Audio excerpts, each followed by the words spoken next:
Oh, shit. All right, so Three Ninjas Podcast, Domino, Hess, Jones, Bobby.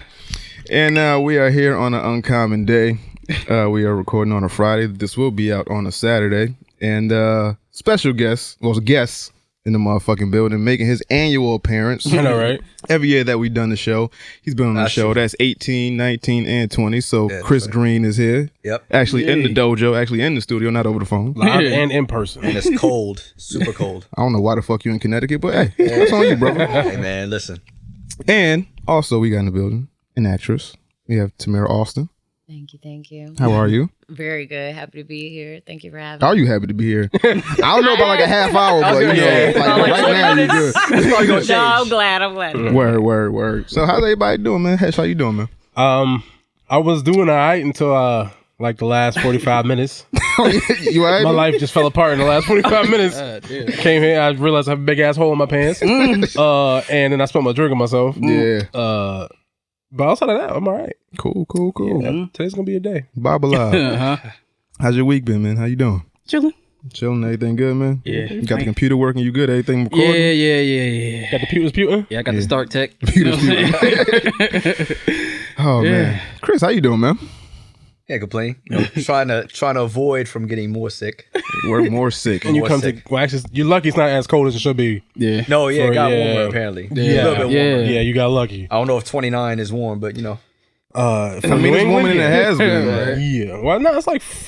It was like 40 something today. Yeah, it's like you know, it's supposed 50. to be 40 something throughout the week. Yeah. It felt like spring like a few days ago. Yeah. This shit is that was spring? like 2 Well, weeks no, ago. not this. That was like 2 weeks ago. Yeah, like 2 weeks ago. Like it was like extremely hot. And then it dropped to like fucking like 20s. Yeah. And then it fucking went back up. So global warming is really happening. No, This is New England, nigga. Well, this ain't global. Well, It's a little bit of both, nigga. Yeah. a little bit of both. Nah, it's- Polar bears and penguins is dying and shit. Man. All type of shit is Ain't no happening. polar bears left.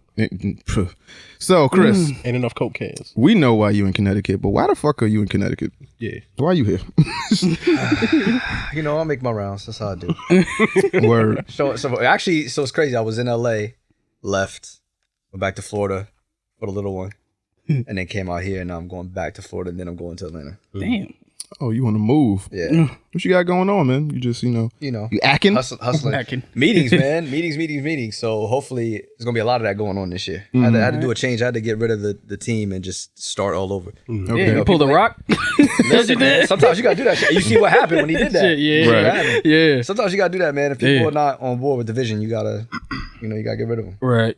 I remember one of the last times we talked to you, you had like a gripe with the industry. You was like, yo, I'm not getting no work. Fuck the industry. I quit acting. Oh, it's still like not to quit, but the fuck the industry. I walked that one back. Right. Yeah, it's still no, it's basically the change, resistant to change. And I had to find a way to use the platforms to my advantage and not get caught in the trap of doing these TikToks and Instagram shit, blah blah blah. You had to find a way. Just shitting on everybody. Cool. Right. Basically. essentially. Right. I mean, but it's fly by night, man. Right. It's longevity. Like prime example, if you watch the awards, if you look at half the actors that won some shit on the awards, a lot of them don't have Instagram pages and social media, or their company is doing it, but they're not really on there like that. Yeah. And it was actually some decent movies this year. Like it was actually some pretty decent movies this year. I mean, but were they older actors or younger actors? Nah. Because the older actors feel like this ain't for them.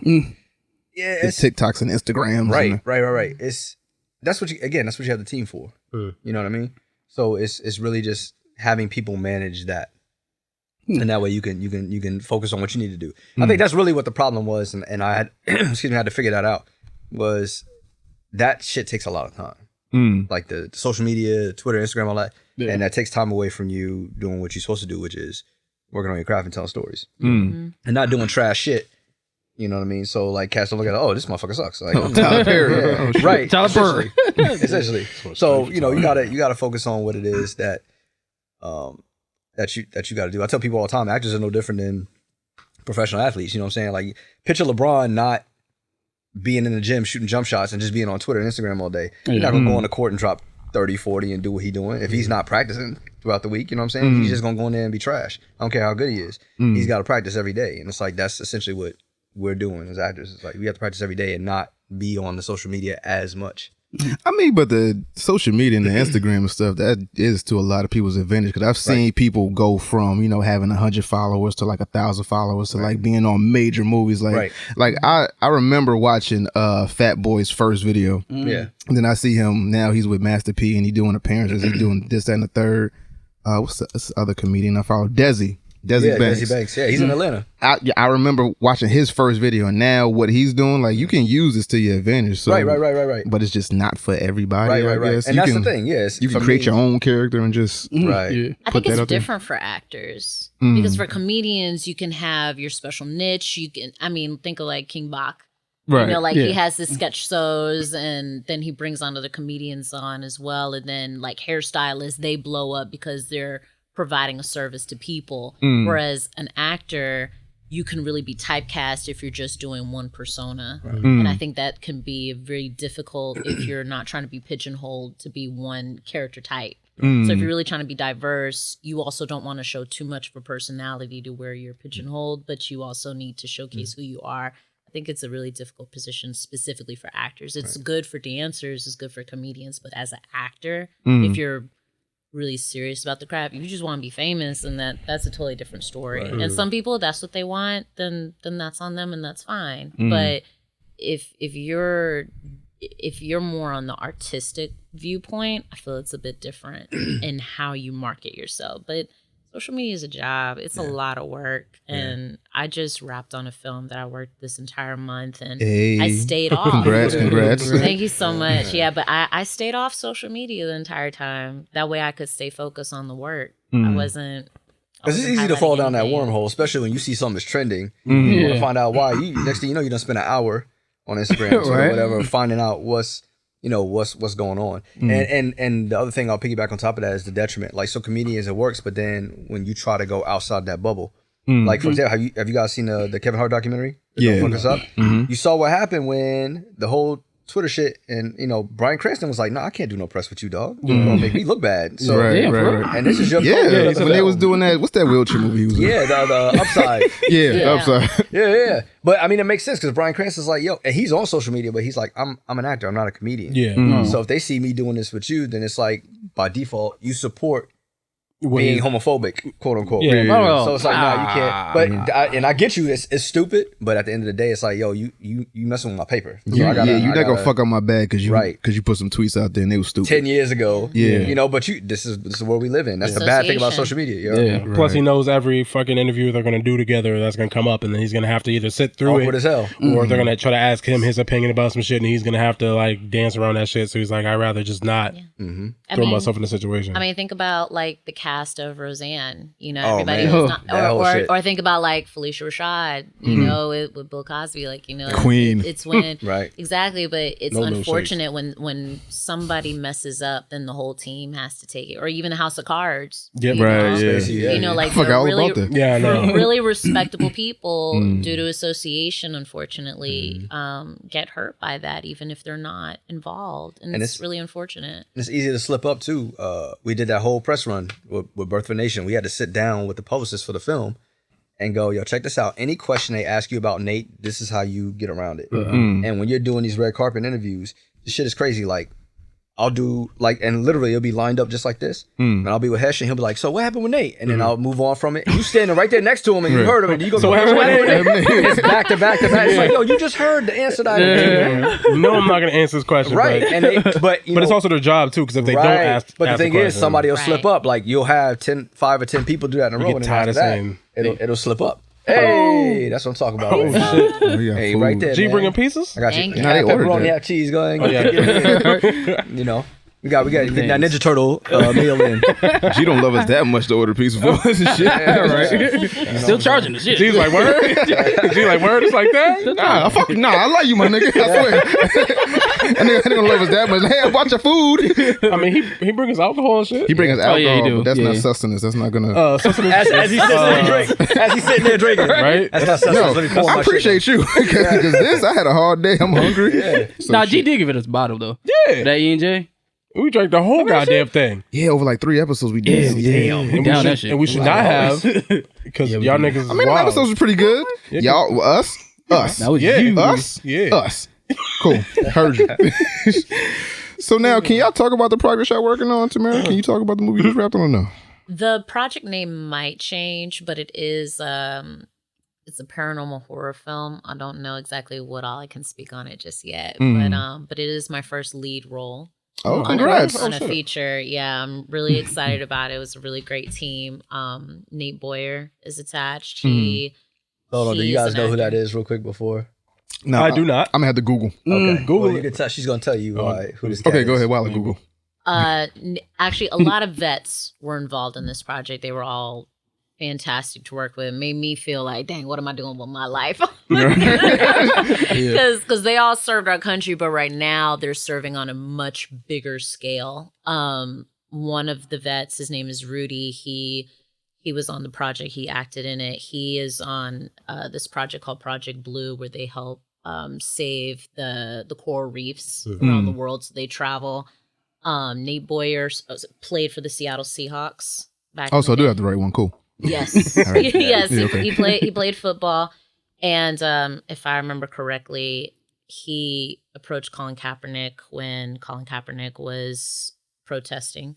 And this is at the time when he would sit down on the bench, and Nate approached him and said, as a vet, you should also stand with your team, but do something to still honor what you believe in. And he made the recommendation of kneeling. Yeah. So that's Nate. Yeah, so really, really great, wonderful guy. And actually, he was the connection of how I got involved in the project because we both have the same manager now. Oh, okay. So yeah. Stephen Graham, he wrote, directed, and produced, and he's the lead actor on the film. So an every man job. So Team No Sleep. yeah, everybody involved, down from the costume, hair, and PAs. Everybody did everything. It was really, really a hands-on project. Everybody was wonderful. They're actually still filming right now, but I just wrapped today. You just wrapped it in. Okay, cool. Yeah, today was my last day. Cool. Now, Chris, we see you here with this jacket on. You're able to talk about. Oh, you can talk about it. It's cool. Yeah. Okay. had to know. Yeah, you can talk about it. So, So release date is going to be, I think they're saying September this year. So The Conjuring 3, Right. You're in that. Yes. Yep. As far as right now, hopefully they didn't cut my shit. but Okay. Right now, I'm told. Yes. Right now you're in that. Right now. So in what capacity are you in that? Are you like Black Man number 2 or like what are you? No, a little bit more important than Black Man number 2. Okay. I'm probably actually the only black. No, there's no black dude in there. Because these films take place back in the day. Yeah. So, Okay, yeah. my guy is just he discovers some stuff that basically changes how you see the main character. That sound like death. Yeah. That sound like number death. I don't know if I'm dead or not. That's the thing. I don't know if I'm. You don't dead know or if you're going. On paper, I'm not. But you know how that goes. Yeah. So we'll see, man. It's cool because hopefully I'm not, because all them films, Conjuring, Annabelle, all them films tie in together. So, Where'd they shoot at? we shot that in the outskirts of Atlanta. We were in.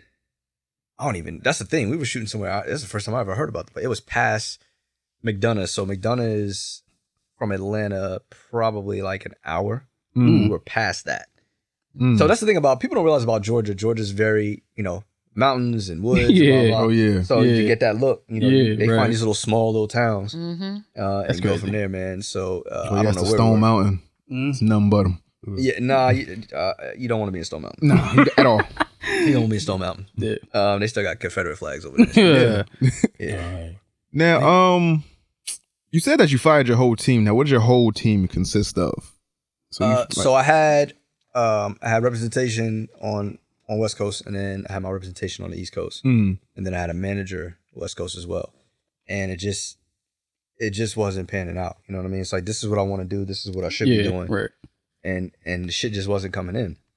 And the thing about it is, it's not on some egotistical shit. It's like, yo, look at my resume. It's funny because like you guys said, the whole Sam Jackson shit, and I never thought about it like that. But I'm looking at my resume, I'm like, damn, I do pop up in like random shit. Random. But it's not like, it's like shit people have heard about. Yeah. So it's just like, damn, somebody on the way over here, somebody tweeted, I'm watching Chance and Chris Greene is on there. Like, oh yeah, that's right. Yeah, like I was watching Walking Dead, and you just went.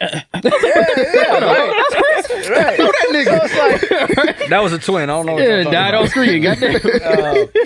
So it's one of those things where it's like, yo, respect the resume, dude. You know what I mean? And I wasn't getting the offers, and then I kind of had to, which is detriment to an actor because when you get to a certain status, that's the only way you can get access to these jobs.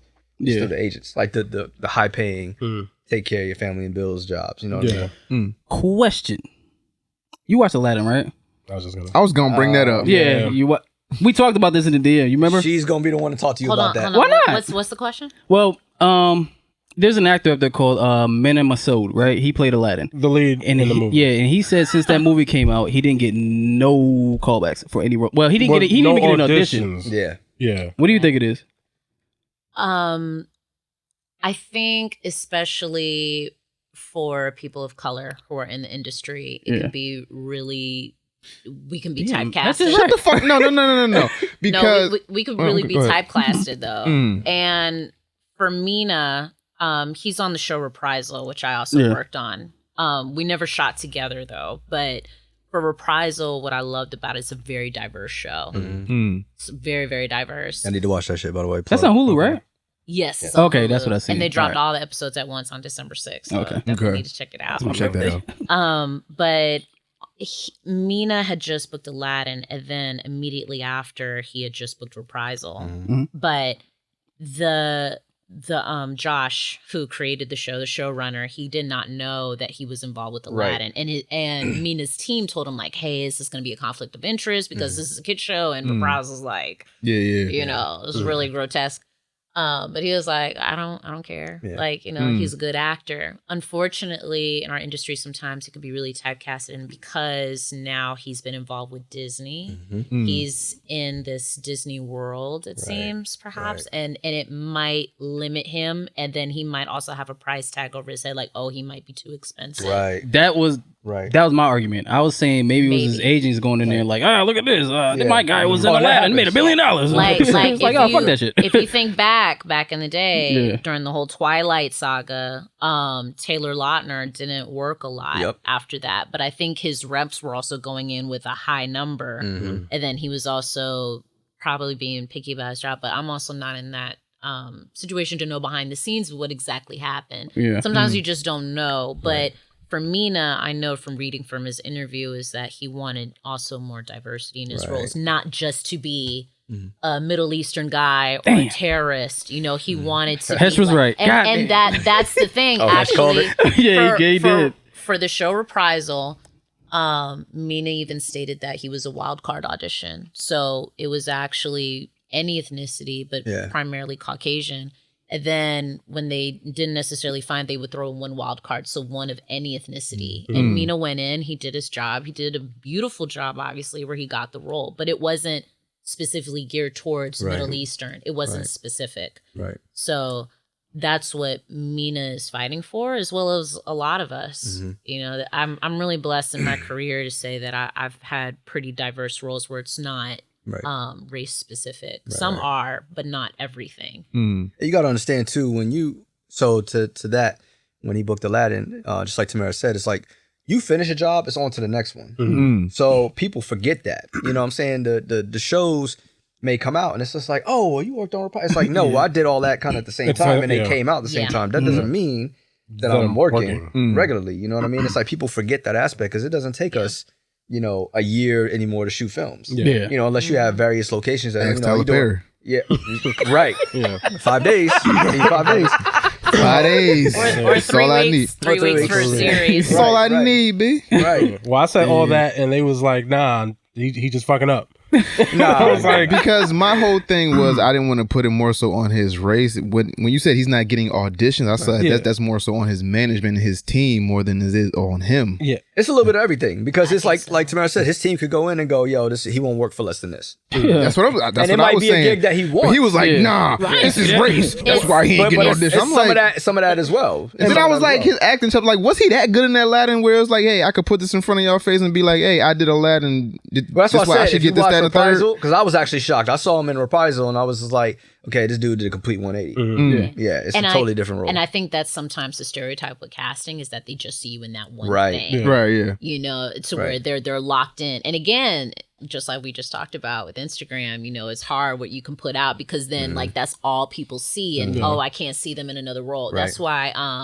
the actress for Will and Grace, it was very difficult for her to find, the one who played Grace, it was very difficult for her to find different work. And she did a good job in other roles, but she even booked a show and the network wanted her to be a character similar to Grace. And she's like, no, the other network owns that character. I cannot play that. You know, and then they let that go. But then she went on to do other work. So then she reprised Will and Grace. But sometimes I think that can be the troublesome things about some actors that we get locked in when you're a notable character or when you're a character for so long. Some break out of it, like Bryan Cranston. I was just gonna say Bryan Cranston. He broke that glass. First off, but look at the gaps in between Malcolm in the middle to Breaking Bad. But he also broke that glass ceiling from being a comedic father to a very dramatic, serious role, which is very hard to do just with comedy and drama alone. So he's brilliant. And if you research, they actually initially turned down the offer for him because they were like, Malcolm in the middle guy. Right. That's how it goes. And they were like, nah. Vince Gilligan was like, nah, you need to see this guy. And he had to fight for it. And sometimes, man, that's just, you know, and what she touched on is also, we get these breakdowns. A lot of times, man, and this is my gripe with, I'm about to pull a Dame Dash real quick. Do it. This is my gripe with a lot of the successful black execs, you know, the Will Packers, the Tyler Perrys, these people who scream, you know, hey, all right, you know, we need to stop doing this and we have diversity. And it's like, okay, well, you guys in a power position. So, you know, I understand you want to work with your friends, but there's a whole plethora of other black actors, actresses, Latin, Egyptian, whatever. It's like, but you see it click, just like with the whole quote unquote Asian invasion. And you see in the same people pop up all over the place. And it's like, Hollywood is very cliquey. So when we get auditions, it'll be open ethnicity. And 9 times out of 10, no bullshit, 9 times out of 10, they're going to cast a white dude. You know what I'm saying? Or cast a white chick. That's just how it goes down. They do that so they don't get hit with the, oh, okay, well, we offered it. We tried. We did our best. We saw some black people, but they weren't what we wanted. Right. Yeah, no, but they can say it. Right. And then it's not like, oh, they didn't look at any black people, any people of color. But then you look at, I had this conversation with somebody else in LA, an actor out there in LA, and they didn't realize how influential Brad Pitt is to put movies out for the culture. Brad Pitt's produced so many black films and low key. 12 Years a Slave. Yeah, too, right? it's 12. I mean, his resume. Yeah, wasn't he in that as like the nice white guy? Yeah.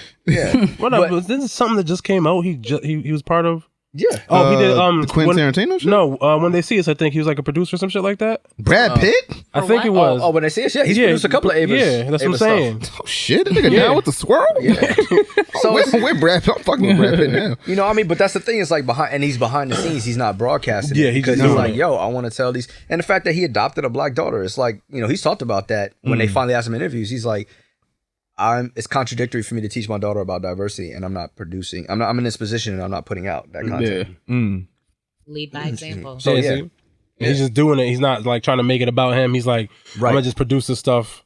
If you didn't know he was part of it, you didn't know if he fucking did it. Like right now, Ava DuVernay and Lena Waithe got shit on lock. They can basically do whatever, and for me, it's just like, all right. Well, start putting, you know, and it's not even, I hate that term, putting people on. It's not putting people on. It's just give them the opportunity. You know what I mean? Like, if they suck, then they suck. Yeah. But don't just go to, okay, we need this guarantee. So, because I get it. You know, these studios and execs, it's a business at the end of the day. They want to get their money back. But there's so many more people now looking at projects and going, you know what? I rocks with this. You know, I want to do this.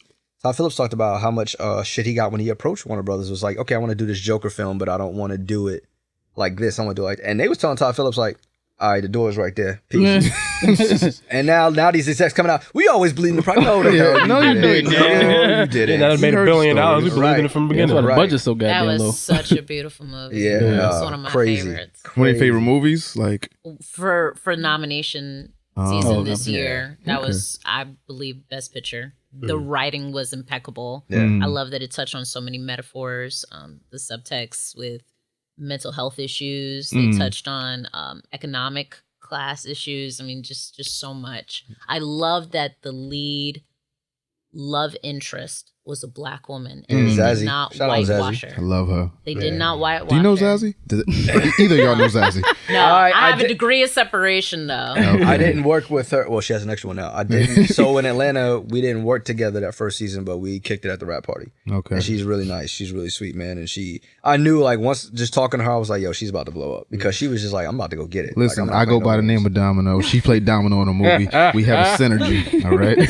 Tell her I love her. All right. I probably will not see her anytime soon, man. She is like destroying the game. She just got locked for some animated feature doing her voice like elite. Like she's nonstop working. Damn. Yeah. I mean, you might get the. I mean, Atlanta's coming back this year to film in Atlanta, so you might want to. Are you on it? No. No. I mean, why? Not yet. Not that I know of. You don't know. Not that I know of. I mean, I don't know. They could call me. Could have been another newscast. I don't know. No, they might bring it back. I mean, it's not like they can't. So Yeah, but everybody's so busy on that show, which is right. That's why there's the gaps. Everybody is busy, Yeah, and then everybody's. and then working. Donald. Unfortunately, Donald lost his dad last year. I think it was his dad died.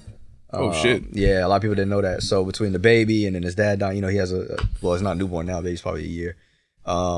And then they were supposed to do that FX deal with Deadpool, and that didn't go through because they didn't like I guess he was trying to stick true to the comic. Creative differences. Yeah, right. As they call it. Quote unquote. Then Lion King, all this Donald's just all over the place, and then Brian Tyree Henry is doing saying he's Out popping here. up everywhere. Yeah. He's doing He in He was Eternals. also in Eternals. Joker. Yep. He's also in Joker. Yeah, Yeah. he's on He's in Eternals. Yeah. And then Lakeith Stanfield. He was in- obviously out. Oh, doing shit, man. yeah. The photograph. I do want to see that joint, and shout out to Lakeith, man, because now I put this up online the other day. I'm hoping that people see black love interest ain't got to be Michael B. Jordan, Creed, like Lakeith is, because he's never played that. Like you see him in, and he's another actor that I respect because you see him in Uncut Gems. And he's playing the most hood dude ever. You know what I'm saying? And then you see him in this, and he's this clean cut.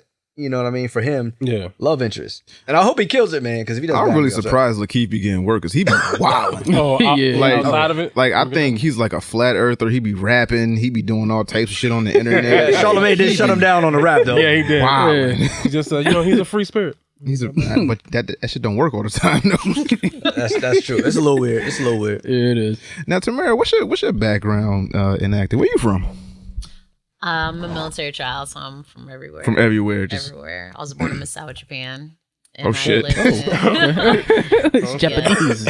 Yeah, then I lived in England, and then Germany, where my brother was born, and then Okinawa, Japan, and then I moved to San Antonio, Texas, and then Fort Walton Beach, Florida. So I reside in Tampa. So where have you spent the most time? Tampa, far too long. It's warm in Tampa. Well, I'm used to moving every 4 to 5 years, and I've been in Tampa for 10. It's time to go. So now, how'd you get into acting? I've always been a fan of it when I was overseas, but unfortunately they didn't offer programs. I went to a play in Germany and it was in German. It was Wizard of Oz, and I actually suffered from a learning disability. So I had difficulty just processing. So I always was a little bit behind in elementary school, but when I saw a play, Wizard of Oz, first time ever seeing it, I could fully understand without somebody explaining it to me. Right. So I knew that was something of interest since then. But once I came to the States when I was 13, that's when I finally was able to join the theater, and I fell in love and haven't looked back. I already knew I wanted to make a career out of it. I've always been a hard worker, so I always had to learn and process differently from everybody else. But I just made it work somehow, some way. But I've acted, but I've also worked behind the scenes too, just stage managing and directing. I've done a lot of theater. It's only recently I've gotten involved in film. I've been a member of SAG since 2014 when I did Vampire Diaries. Yeah. Oh shit, yeah, that's on here. Yeah. I see the IMDb, girl. Y'all gotta pull that Vampire Diaries scene up. Oh my gosh, yeah, my very first and TV they job. had her going in. Oh, we definitely. He likes to mess with me about that. He loves to mess with me about that. Yeah, my very I was like, first. that's your first gig? Oh shit. Yeah, I had to straddle Michael Trevino, and kiss up on his chest. Everything. You know, it's Vampire. He was playing. Bobby. No, I'm fucking. Always the. Yeah, I know. that was my intro to the TV world. Yeah. Okay. Yeah. All right. Now, do you have a dream role? A dream role. Anything that you like to play, like a badass, like femme fatale, or like, Nothing really specifically. being a dramedy or something. But a drama would definitely be nice. I really like really diverse characters that hold a lot of subtext. I feel like Regina King is getting those ideal roles. I really like supporting actors that are now getting recognition. I've been following their careers for a very long time. Like Kerry Washington before she really blew up. Like I remember her as a guest star from Law and Order. Yeah. Like I followed her career since then. Now everybody knows her name. Same with Viola Davis. She was also on Law and Order. Like if you ain't I on think Law and Order, everybody- you Yeah, a lot of Adam Driver was on. I think everybody runs through Law and That's Order. probably why I'm not blowing up yet, because I haven't done Law and Order. Yeah, I was just about to ask you that. I need to get on my shit. You better hurry up for You ever the tried out for that? Yeah, no, I haven't got no audition for it. But with damn. this new team, I probably will. Yeah, with the new team. better hurry up for the cancel. There's only like And that shit is going they nowhere. only got one. They only got one with Law and Order left now, right? No, What, SVU? SVU? That shit always get renewed. I think though. so. Because they that's canceled. 20 seasons deep though. Oh, they canceled Bow Wow shit? The cyber team? That's NCIS, dog. I think that. Oh, that is? Yeah. I'll be watching this shit. I just say because they had like the regular one, and then they had the SVU. Yeah. And then And, criminal. What about the Criminal nigga from Intent. Fast and Furious? Which one is he? The nigga that was in like the weird Fast and Furious, like the Tokyo Drift one or that's some shit. Bow Wow, nigga? NCIS, New Orleans. No, but the Lucas white Black, dude, the little Lucas Black. Texas white dude. Oh, Yeah, Lucas, Lucas Black. Black. him? Yeah. No, that's still on. That's still on. Okay. Yeah, that's But that's still on. NCIS though. New Oh, Orleans. I don't watch the shit. I just like my mom be watching the shit. I be like, oh, that's him. But That's hilarious. That's hilarious. Yeah, no, it's. I mean that stuff is, and them checks is probably super fat. Yeah, because Residuals. syndication too, right? And it's popping It's up cable. everywhere. Everywhere. You know, Ice-T be up there with no emotion. We gotta find He's the still quick. on. I thought he's. Did he? I don't watch the show as I just know they're still on TV. He be up there on occasionally. you raped her. That's it. That's it. You didn't be getting into it. That dude, man. He's I hate you. Now, Bobby, what's the question you wanted to ask Chris about the Oh, what was it? What? about the we was talking about Robert Downey Jr. last episode, and we was talking about what we was talking about how he's too damn rich. that too. What was that? Tropic Thunder? You was talking about Alex Thomas. Oh, Yeah. Alex Thomas, right? Okay, for anybody who doesn't know who Alex Thomas is, if you watch the Players Club, he was Ice Cube's friend.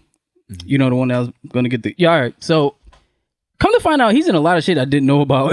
Like he has Reading credits, he has all types of shit. That's because he used to hang out. Well, he still hangs out with Eddie Murphy, Okay. and I guess him and Aries Spears went back and forth because Aries Spears comes off as the bitter, like Right, the bitter guy right, that he didn't really does. get it. Oh, But he don't come on. Yo, he is. Man, I don't. yeah, so anyway, I think in that Jordan Peele situation, I think he was better. But some of the other shit he be saying makes Aries sense. Spears been doing the same 6 fucking impersonations for like 20 years, B. Yo, why you hating Aries Spears? I'm like not that? hating on Aries Spears. Get your money, black man. But I'm just saying the fucking Jay-Z LL Cool J impersonation. I'm DMX. done with it. DMX, yeah. I'm see, she know it.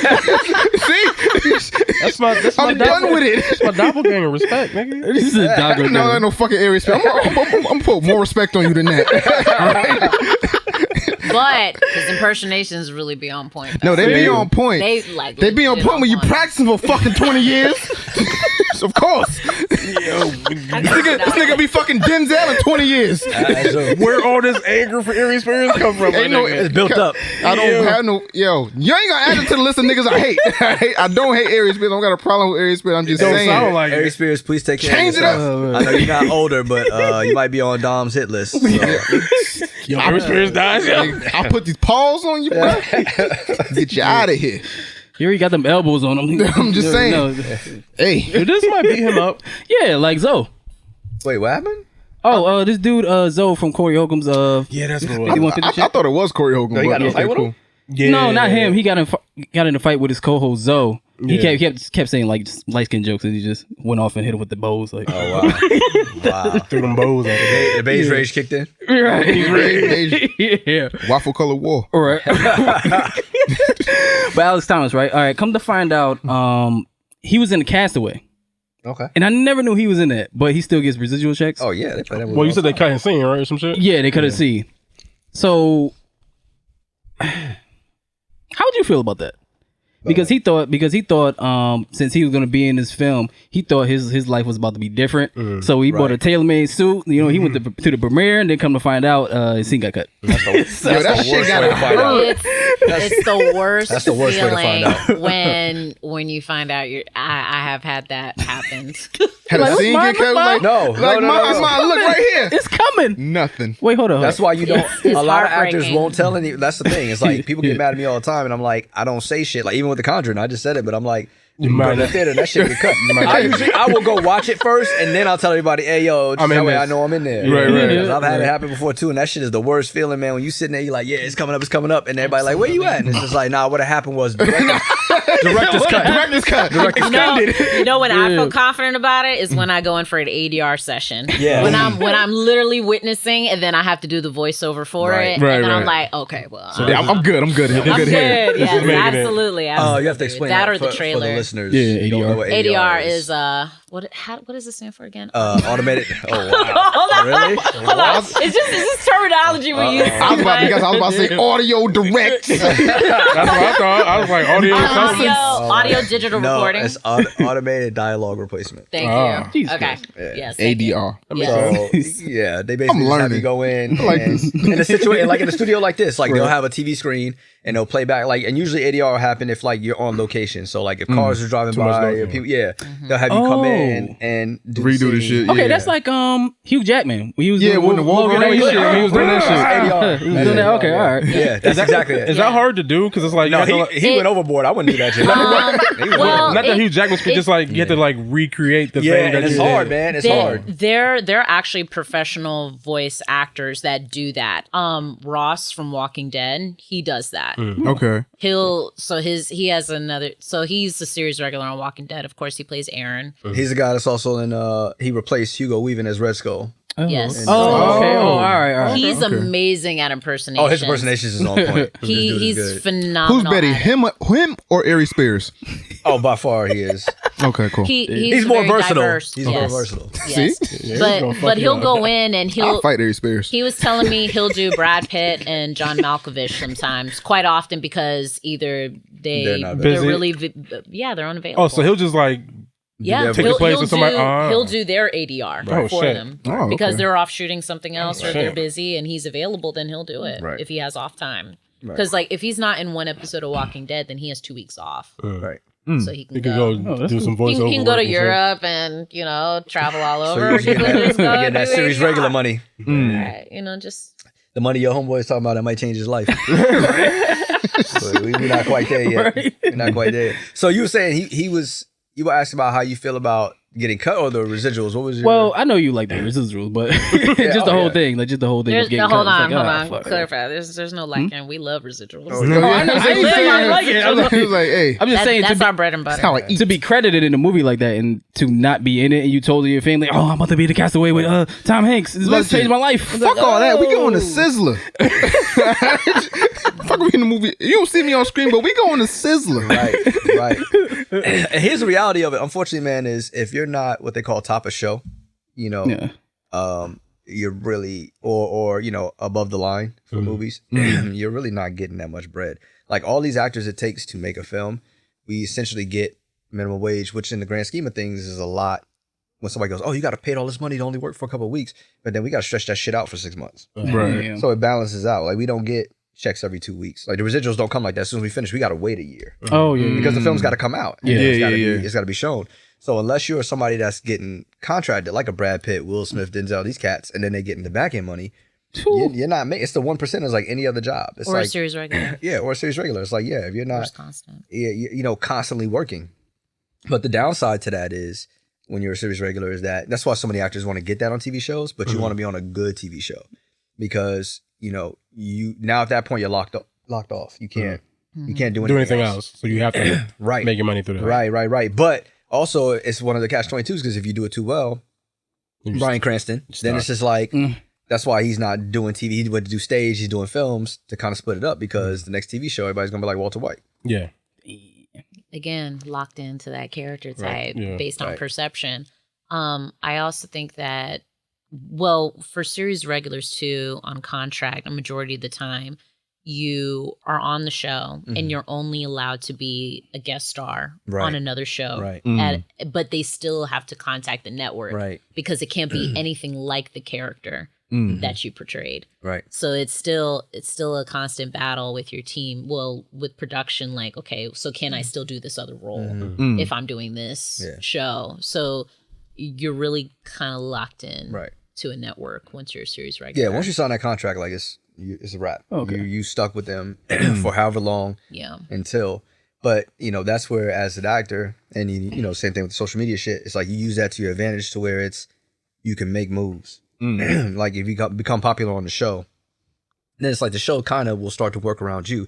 Because like, okay, you can kill me off the show. Ain't nobody gonna watch this shit though. Because like I'm like, everyone tweets about me, everyone talks about me on the show. I got all these memes, I got all these, you know, whatever. Jon Snow type shit. Right. Yeah. So it's like, you know, people gotta, you know, you look at what happened when they got rid of Kid They killed Jon Snow. Like, how the fuck you gonna kill like- Jon Snow? Then they, you know what? We gonna bring him back. Everybody shut up. Calm down. Calm down. Like, Sack, we was just playing. We was Watch just this playing. shit. Twat. Back. Yeah. Cool. Just like that. Cool. Matter of fact, we gonna throw some Starbucks in there too to make y'all happy. You know what I'm saying? Nigga still ain't lived that down. That's when you know they were so done. It was that was like senioritis type. Like It was like, We don't give a shit. it went Yeah. through so Fucking many right. departments. Yeah. I mean, think about it. You went through the script supervisor who's watching the monitor for continuity. And then after that, the director watches the final cut and the editor. And the then actor is network, sitting there with the damn Starbucks. Y'all gonna get this shit? I guess not. I'm gonna have some. it bypassed, and they were just so done. Well, I guess that was like a framing issue, right? Because I guess depending on how they frame Not it. even it could that. If you be- look at the screenshot of the frame, there's no way they could have cut that frame. Had to be cut like it would have been all off. The shit was right in front of her. Like there was no way you could have edited that. You had to go in and digitally remove that from the frame. That's what they did, I think, Yeah. right? Yeah, they did. After it came out, After though. the fact. Well, you know, then shit. That shit blew up on social media. Starbucks cup. Well, it wasn't even a Starbucks cup. Man. It was a Starbucks what? No, No, it was just a regular ass like catering cup. Like, But the funny thing about it was regular ass Starbucks catering cup. capitalized on that though. Yeah. Because Starbucks came out with a drink after that. Yeah. Right? Didn't stock go up in Yeah. Starbucks Yeah. after that? They came out with a drink. Yeah, they came out with a Game of Thrones drink. What, Daenerys cappuccino? That's what that shit was? And it wasn't even her drink either. Or was Yeah. it? No, Yeah. it was a very. I don't care. But it was We her about to scene. use this. Listen, I'm Right. all for that shit, man. It's Free like, yo. sponsoring. Right. Hell yeah. Yeah. And if I'm the actor, I'm calling Product like, yo, placement. if that's because of me, your stock went up. So I'm gonna need I mean, my Starbucks forever Right. in life. If you ain't gonna pay me, it's just unlimited. I'm gonna need this much next role. Pretty much. Yeah. Now, how do y'all prepare for a role? I'm gonna ask you first, Tamara. How do you prepare for a role? You know that's you know So- that's, talk about that So, straddle. so let's say if you got a day where you got like what? What you say? Nothing. You know we gotta play this back, right? She's know. she's a guest, all right? Be nice. Nah, she cool. No, I'm only thinking about my recent experience because that was really a last minute situation where Okay.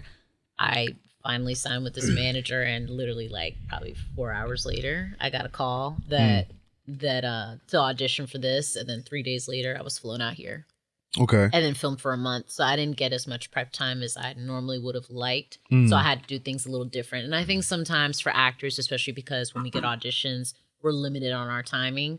Sometimes we get an audition, we have 24 hours, which is very rough to do. And sometimes we'll have a couple days. So our prep can be a little bit different. But what I typically like to do is I like to read the script as many times as possible. Really Like the try to entire understand. script.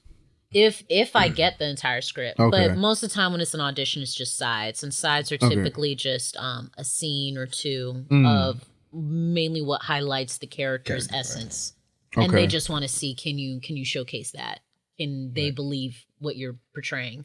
So what I typically like to do is I read the script as many times as possible. And then I like to do an analysis on the character. Like, how am I similar and how am I different from the character? And then I just really go in depth with the backstory and everything. And I really dive in. When I'm rushing, which is typically, When you got 24 hours? especially in the Southeast market, where Chris and I primarily get our work from, it's really a rush where it's like 24 to 48 hours. And I have a full-time Crazy. job back in Florida too. So like I'm also balancing that. And then, you sleep for 8 hours. Try to. Mainly I'm like Try, 6. yeah. Right, so right. like, so really, in reality, I may have 9 hours. to myself to study within that time frame, which is a bit unrealistic. So what I do is I read the script and I'm like, okay, then I research the director and the writer and the producer. I see what have they worked on in the past? What similar themes do they do?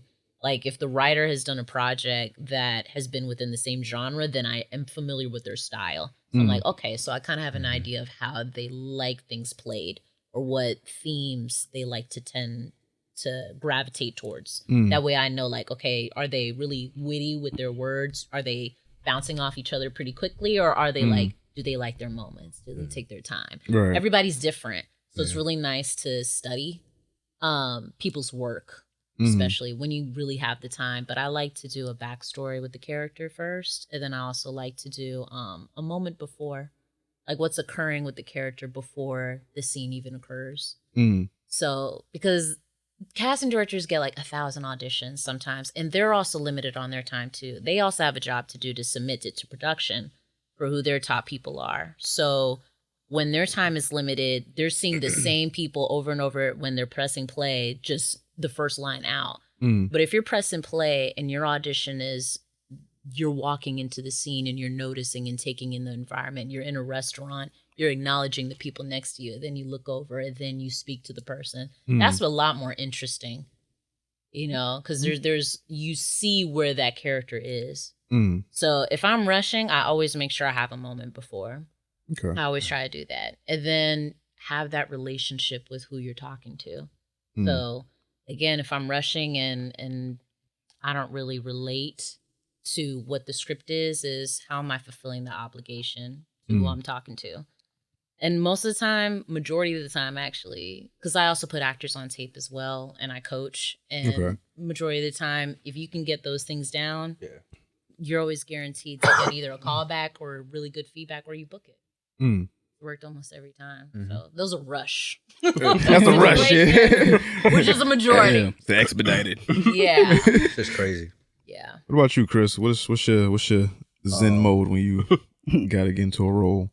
I'm a soundtrack dude, so when I get something, I sign a soundtrack to every character I audition for. So like with Bobby, not this Bobby, but with Bobby with Queen of the South, like the thing about him was he was a trap dude. He's from New Orleans, but he was able to skate in and out. Like he could be the trap dude, but then he could go into a business meeting, button up, and you know be on that way. So my playlist was constant rotation between old school, you know, Cash Money for 9-9, obviously. Old school shit, T.I. and Jay-Z. That's all that was on my shit. Oh, Juvie? Yeah, well, no, that's what I'm saying. That whole thing, like, yeah, like Juvie, Wayne, all of them, Birdman, all of them, like. Oh, you gonna get shot, huh? You think you gonna do this thing? You gonna do a game, huh? And I forgot Jay-Z did the remix with him when I was downloading this shit. I was like, Jay-Z was on Hot. Oh, that's right, he did the remix. He did the Hot remix, and that shit What's sounds that other hilarious. song he was on? I think it was Snoopy or some shit. I don't know, some Jay-Z. It's on well, I'm sorry, go ahead. Shit, I don't know about that, but yeah, I'll sign a send it to soundtrack, you. and that typically that will get me in the mood of what I want to do on top of doing all the stuff Tamara was saying. Like, and if I don't get the script, the full script, I get my size, then I just look. Everything is in the text. Everything that needs to be said is in the text. You know, I had to do an audition before we came over here, and you know, we were bouncing ideas off of off each other. And at the end of the day, for me, I sum everything up in something very simple. It's like everybody. To me, everyone on this planet, when you're of the age of being able to communicate, everyone on this planet understands what love and hate is. Those are two constant emotions that at the end of the day, now there's different things underneath the umbrella. Like you may say you hate somebody, but you like really don't hate them. That's just like you're pissed at them or annoyed. But we get the context of, you say I hate this, like, you know, you hate Ari Spears. You know, we get the context of it. You know what I mean? So, you know, we get it, you know, so we understand. So I look at that to start off with. Does this guy love his wife? Does he love his job? Does he love his kids? Does he love where he lives? Does he hate these things? And then I start breaking down the intricacies of how, to what degree does he like these things or not like these things? And then once that's done and I know what I'm saying, then at that point you just go in front of the camera and just do work. And that's essentially what it is for me. The soundtrack kind of helps me stay in the mindset of, you know, what this guy would be listening to, you know, daily, like what's going on. with this cat, and how is he? Like, he's around one way around his girl, he's around one way around his boys, one way around his boss, one way around Teresa, the queen. You know, he acts differently with everybody. Right. So it really just, and that's the thing is, you know, that's something that we all do as well. People think it's being fake. I mean, you can tell when somebody's being fake, but we're all, as humans, we have layers. Right. So, you know, it's like you guys, when you in the dojo, you act a certain way, but when you go to work, this energy ain't coming out. Code switching. Hey guys, I wouldn't have a job. Yeah, right. I definitely won't have no fucking job. Now you may be thinking it. You want to say something Yeah. like, man, I'm about to slap this bitch. Yeah, I'd be jobless. But, you know, until you could get to the point to where you don't have to do that. And I think that comes with getting on a higher level to where you could do something like Viola Davis said it was important for her to do that scene of How to Get Away with Murder in the first season where she takes her wig off and the makeup off. And she's like, you know, I'm changing the stereotype. She's like, you know, all people are beautiful naturally. But this is what women do when they go home. Right. They take, you know, weave out, wigs off, whatever, or their hair down. Unsnap that, bro. Yeah, right. And get comfortable. Let them titties hang. Yeah, Let 'em basically. hang. Essentially, at the end of the day, that's what it is. And so you gotta put that honesty out there. I do want to add to that. There's actually, I do the same thing especially when I get more time. When I actually am on my way to an audition, I'll start playing, because I typically have like an hour drive to the studio I go to go on tape. And I'll typically listen to music that relates to the character. Like Chris was saying, either that the character would listen to or of that time. So if it's a historical piece, like say the Civil Rights era, I'll listen to Sam Cooke. You know, or Nat King Cole, like, and it just puts me in the rhythm of that mood, and even my manner of speaking. No, but even my manner of speaking will change. Like, just the fluidity of it will change based on how they even sound, and it just brings a different vibe. And like, or certain periods of my life where I was like a little more because the hood came ratchet. out. That last audition you did, the hood came out. You know, just putting on some like ratchet music from back in like early 2000s, you know. Put some Cardi B Juvenile. on. No, for me it was like Juvenile. Oh, you was backing that ass up. Yes, that kind. For the 99 2000. The funniest shit, I don't care what anybody says, the funniest meme is that Prince Harry meme where he's sitting there in the military base interviewing. And the meme is when dudes hear Cash Money for the 99 2000, the song play, and you look, you take your shit off and start running. That is the funniest. You gotta go. That really be like classic. that. That's like the countdown. Yeah. It's like, That's the call sign. which one I'm gonna get? Which one? And that's the thing. Like, I don't care who you are as a dude. You don't know how to dance. It doesn't matter if you hold the wall, whatever. But your ass gonna be out there. About You ain't gotta do nothing. You be watching. Gotta be out there. Be like, oh shit. Now, as actors, right? You know, you make it on a movie with someone that you looked up to your whole life. Are actors allowed to be starstruck? I think you can if you bring still a sense of professionalism. You know, just for me, I've encountered those moments. Who? Kerry Washington, like I said, I've admired for years, way before Scandal. You know, I'd always admired her career, and so like you were mentioning, I did get cut from Confirmation, which was an HBO film that she was in, but I get residual checks from it still. Right. God dang. Yes, but Give me my motherfucking boy. My boy. Give me my boy. But yeah, I kept it really. When I met her, I was a little bit starstruck, and she was so professional and so kind. She walked into the room because it was myself and two other actors. We were playing students, and it was the very first scene up for the very first day of filming before they had like their month long of filming. We were first. Period. Right. And we were in a classroom setting, and she was the professor. She was playing Anita Hill, and the three students, we all had a question to ask in the scene, and they ended up cutting it. But she went, before we were rehearsing, she would walk into the room, and she went to every single individual, shook their hand, and introduced herself as though we didn't know who she was. Right. She was still introduced herself in just the most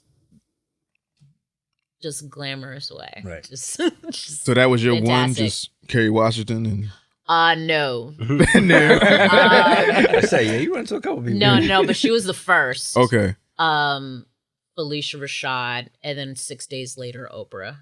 Oprah. Yeah, she met Oprah. I'm 6 a little days. jealous about that one.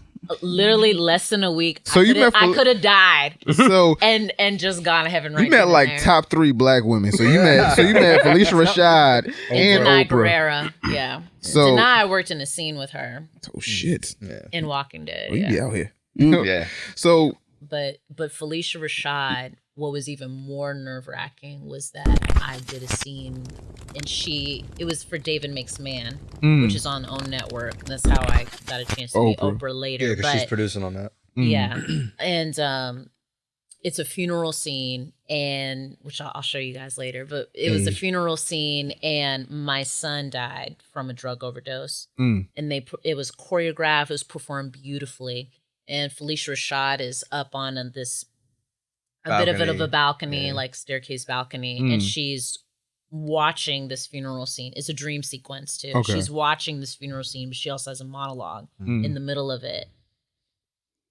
Most nerve-wracking thing to perform that scene and to see like your idol up here watching like judgment, Right. you know, like literally an angel watching over me, but also judging, you know, like how's this going on there, you know.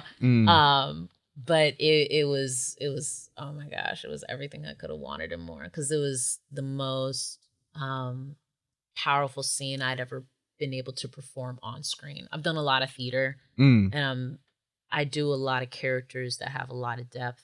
I love those type of characters, but I've never been able to showcase that on TV or film. So to have that opportunity was really an honor, and I'd have to say one of my most proudest works for that. But to have her right there, something different. oh yeah, absolutely. And she told me, she approached me after, and she said I did a really nice job. And I was like, okay. Oh yeah, I practically died that day. And then I was revived and then died again after I met Oprah. So for Oprah, Oprah. yes, so Oprah came on set. And she was conducting her interviews with the main cast members. And I shot 2 episodes of David Makes Man, and this was my final day on set. So she was doing her interviews, and then I would run off to go shoot, which was behind the area where she was doing the interviews. Then I'd go back and I'd watch. And I promise you, when Oprah is around, everybody goes quiet. Yeah. She just has, and that money. Felicia, Right. no, it's just That this guap. sense of power and respect.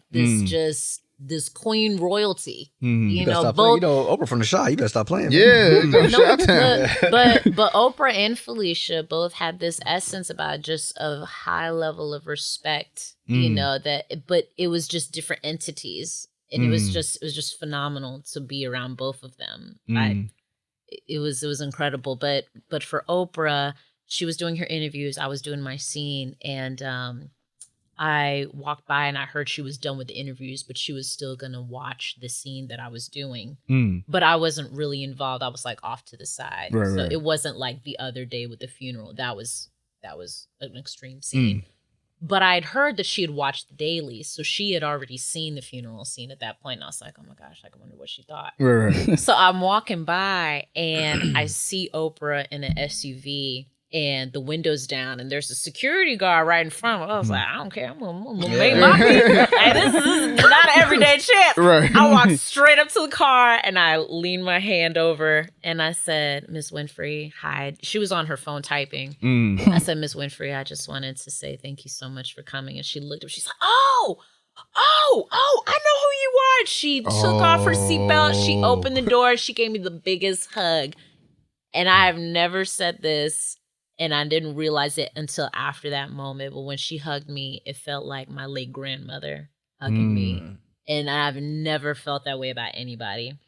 But it was just the warmest, compassionate hug and just presence. And she said, no, beautiful, beautiful work. I know who you are. And I just thanked her for coming, because her mom had just passed away around Thanksgiving 2018. And we did not think that she would make it, because we'd always knew that she was going to visit at some point, but we didn't know after her mom passed. So I thanked her for coming, and she thanked me for the condolences, and then we had to split up. and she watched the scene and she loved it. But yeah, she was amazing. Amazing to me. Man, see, I can't beat Oprah. Yeah, about to say, can you be Oprah, my nigga? I can't beat her. If I met her, I'll shoot my shot. Be like, yo, Steph, you need a young man in your life. Steph ain't cutting it no more. You got to go like Jesus or something like that. Like Nah, I haven't. Morgan I Freeman, haven't. Denzel. I haven't done that. Work wise, that's the thing. It's more athletes for me. When I see actors, I'm not really.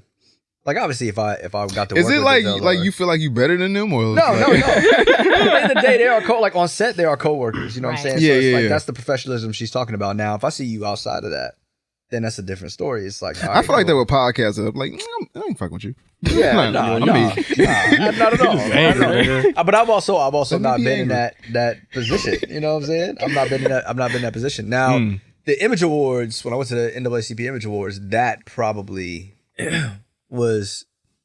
The energy was different. It wasn't starstruck, but it was different. To sit there and talk to Tracy Ellis Ross, you know, Susie Galetti watching and Tracy Ellis. Oh my god, dude. Was that when you seen Homegirl?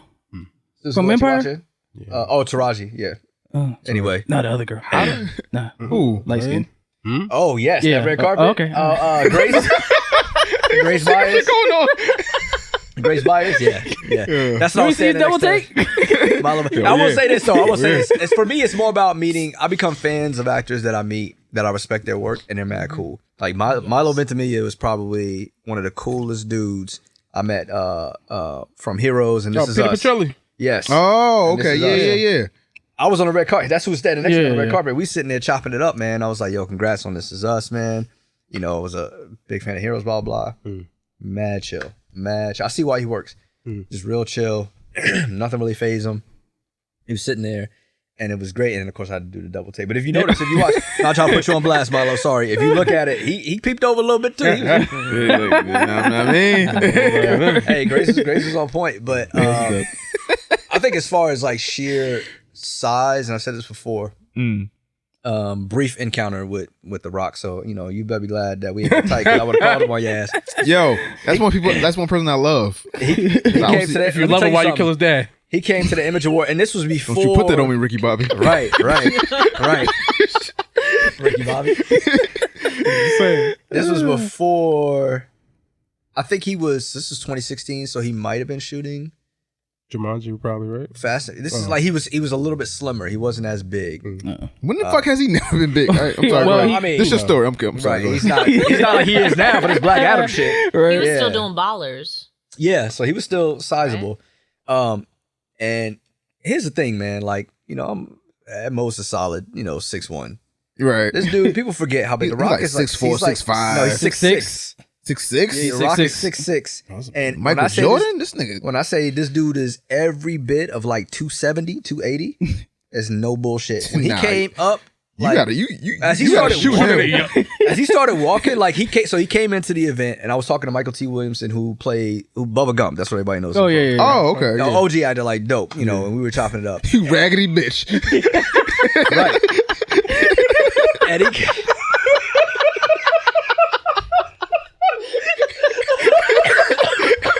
Yo. Y'all boys need help, man. That's the only thing I know from you, raggedy bitch. Oh my god. That shit. Yeah, he's been in a lot of shit too. Yeah. I mean, Yeah, he has been in a lot of He shit. was in Fences too. right, yeah. He was in Con Air too, right? Yep. Yeah, he was in Yeah, Con Air. he Yeah, he was do that need the Waiting to exhale. insulin. Yeah. Yep. OG dude, and he got some size on him too, but Rock starts walking over, and everybody's like, oh my God, The Rock is here, blah, blah, blah. So I'm looking, I'm like, this guy's not gonna, but he starts walking in our direction. So I was like, oh, I'm about to interest. He got to come past me. So I'm gonna stand right here. He walks, and as he walks over, I've met Magic Johnson before, who's like 6'7", 6'8", but he's not as big. So he was tall, but he was like, all right. As The Rock comes over, it was almost like a damn eclipse, like the lights got I was like, what the fuck is going on? Oh my God. And he Dim the sticks, lights up and and shit. he just sticking his hand out to shake everybody's hand. He's like, hey, I'm like, hey, congrats on everything, Rock. He's like, yeah. And when he shook my hand, and he said, like, stick your hand out to shake, his fingers was like, Yeah. Jesus. like grab my That nigga forearm. shook you. Yeah. I thought he was gonna pull my damn arm off. I was like, yo, I'm not fucking with this dude. Ever in life. You gotta kick him in the kneecap. Yeah, but that's the Yeah. thing is like you see him, but that's the testament too. It's the same thing we say about athletes. People don't realize how big these dudes are, because he played ball, he played football, and the wrestling. So people don't realize how big these dudes actually are. Yeah, Domino didn't know how tall fucking J. Cole was.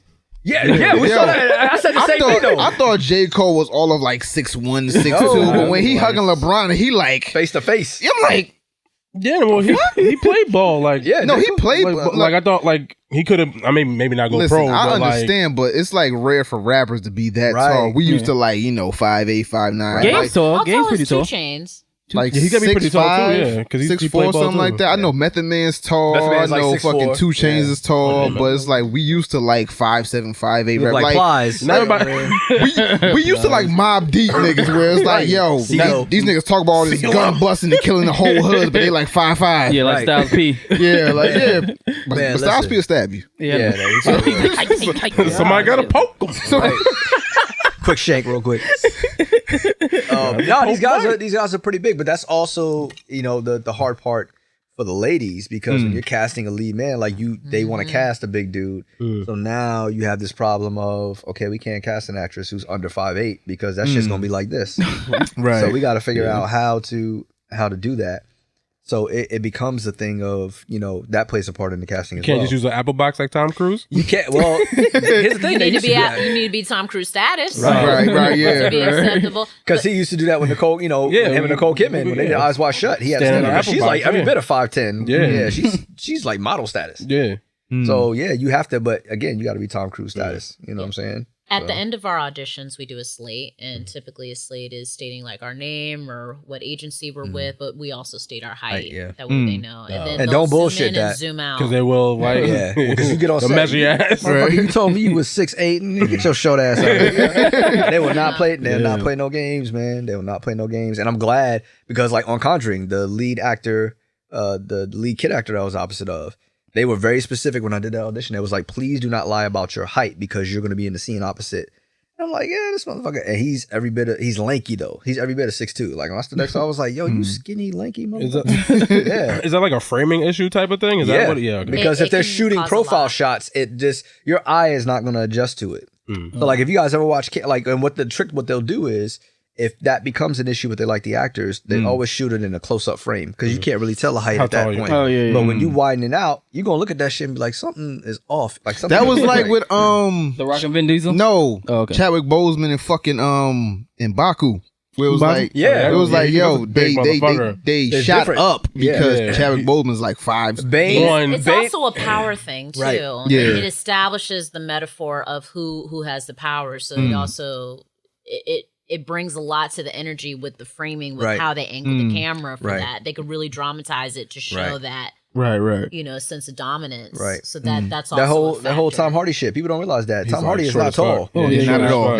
fuck. If you go behind the scenes, they had to give him lifts in his boots, and every time they shot Tom Hardy as Bane, camera was down here, and every time they shot Christian Bale, it was because Christian Bale's like 6'2". Yeah. But when you see them on set together, it like Bane look look get his equal. ass whooped. Bane, You know what I'm saying? Bane is Bane. Yeah. You gotta be a big dude. You know what I mean? Yes. Yeah. Now's not the time for field doctor. Oh my God. Molded by it. Goodbye. I love that Bad song. boys. That shit. Did you hear the original of how his voice was supposed to sound originally? No. Oh my God. Horrible. Is it on YouTube? I think so. You have to look it up. That shit was. I know it was on behind the tell me scenes. I'm that. probably sure it's on there. That shit was Bad. bad. That's what they He went sounded with. like a pedophile, like a rapist. It was high pitched. It was like, what is this? Hey, Batman! Yeah, it was like, it sounded like the Riddler and shit. You know what I'm saying? I was like, oh my God. How y'all feeling about what's his name? Robert Pattinson. I don't hate the casting yet, but obviously it's one of those things. It's like, Well, you saw Jonah Hill backed out. Yeah, well, he was asking for money. yeah, he's asking so much money. I 10 thought, million. yeah. But yeah, if he was playing the Perhaps. Penguin, that would have been a physical transformation for him to get bigger. bigger, again. yeah. Okay, and I was saying I don't know if he want to do that because Right. he spent so much time losing all that Losing weight. weight, So I don't know if yeah. he want to do that. Because he used to be, hit that he's- 40-year-old yeah, virgin. He was super big. Even Super before bad, yeah. before that, fucking Super bad. Too bad. what the fuck, Accepted. Oh yeah. He was an Accepted. He was way huge, big in yeah. that.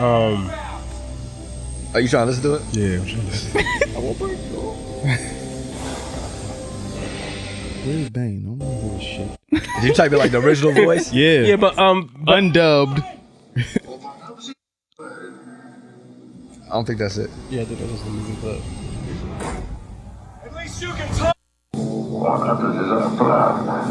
No, that's not it. All right, whatever. That's not it. I'll send it to you. I'll find Yeah, out. I was gonna say. I mean, but they have a lot of good actors in that though. So I have like Right.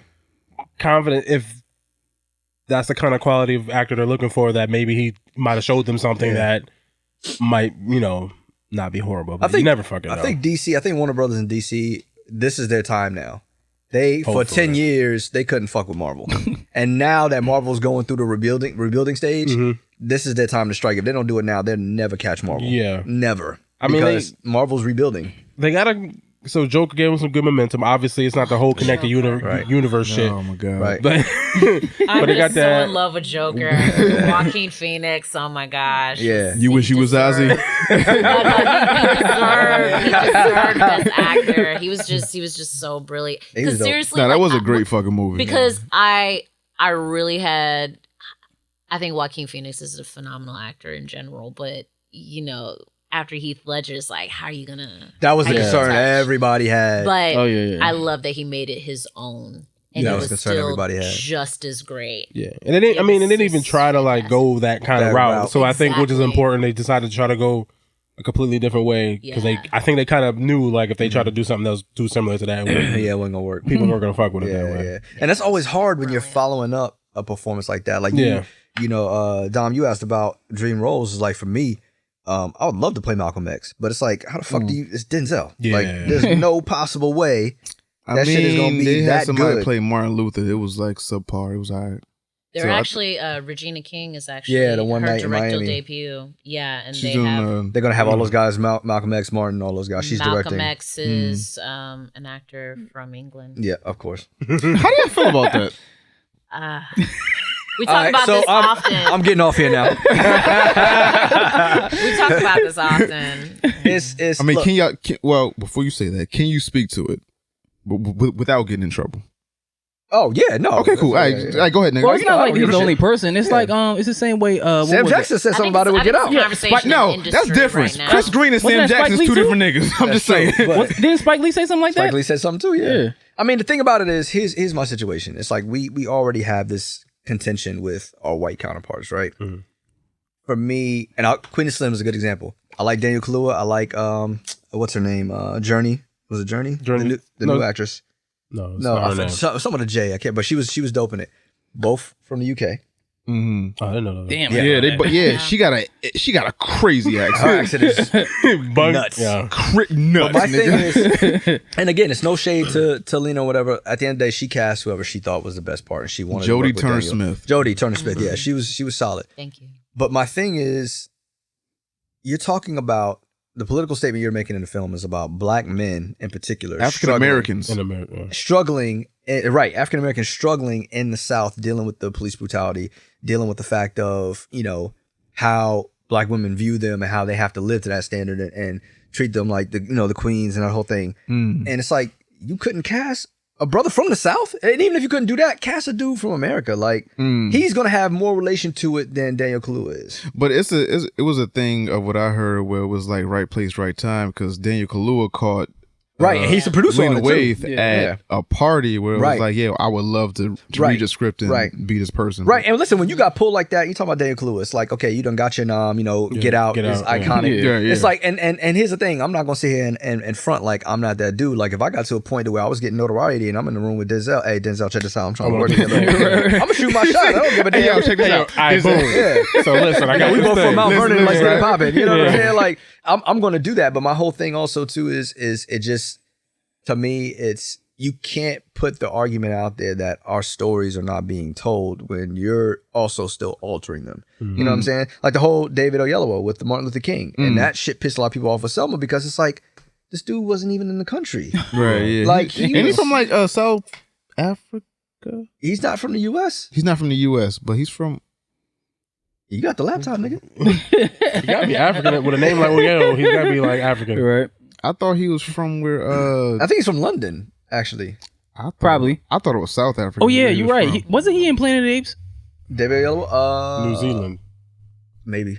I don't know. I'm Yeah, just making up names. But I mean, that's my thing. And listen, at the end of the day, if you're the best actor for the job, That's Selma, ultimately right? what it is. Yeah, Yeah, that's okay. ultimately what it is. But again, you know, it's to me, it's like the whole thing I brought up with the Nina Simone story with Zoe Saldana. Like Zoe Saldana, I rock with her. Yo, don't bring that up. But right? Relax. It's like, here's the thing though, you can't really put that on her because at the end of the day, any woman of color is going to jump at the opportunity to play Nina Simone. Period. With prosthetics? That's the producer though. But I will put that. Wait. Nigga, that was I will wild. put that. I will put that on her. Like when the prosthetic came out, it's like Zoe could have been like. I know again when we weren't there. I don't know the behind the scenes. Yeah. But when it comes time, it's like, oh, we got to darken your skin. At that point, as a creative, you got to go. Yo, check this out. He's from I the can't rock UK. with that. Yeah, Yeah. I can't rock with that. You know what I'm saying? So it's to me like again, you know, even though this is not a UK thing, Chadwick. All right, I'll give you James Brown. I'll give you That nigga's played everybody. Jackie Robinson. Thurgood Marshall, get the fuck out of here. Thurgood He's Marshall. He's lighter than me with wavy Thurgood hair. Marshall, Jackie Robinson, Yeah. everybody.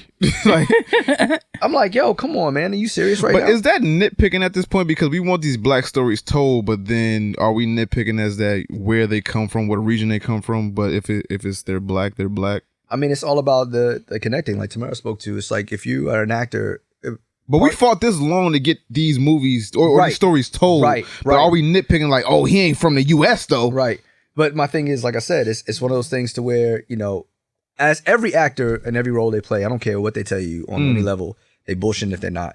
If they play it and they connect, like when they go, oh my God, that was like such a real performance. Yeah. Every actor imprints part of themselves on every role they do. Because you got to find the connection, right? So you can't tell me that you can connect to being afraid to be a hashtag leaving your house.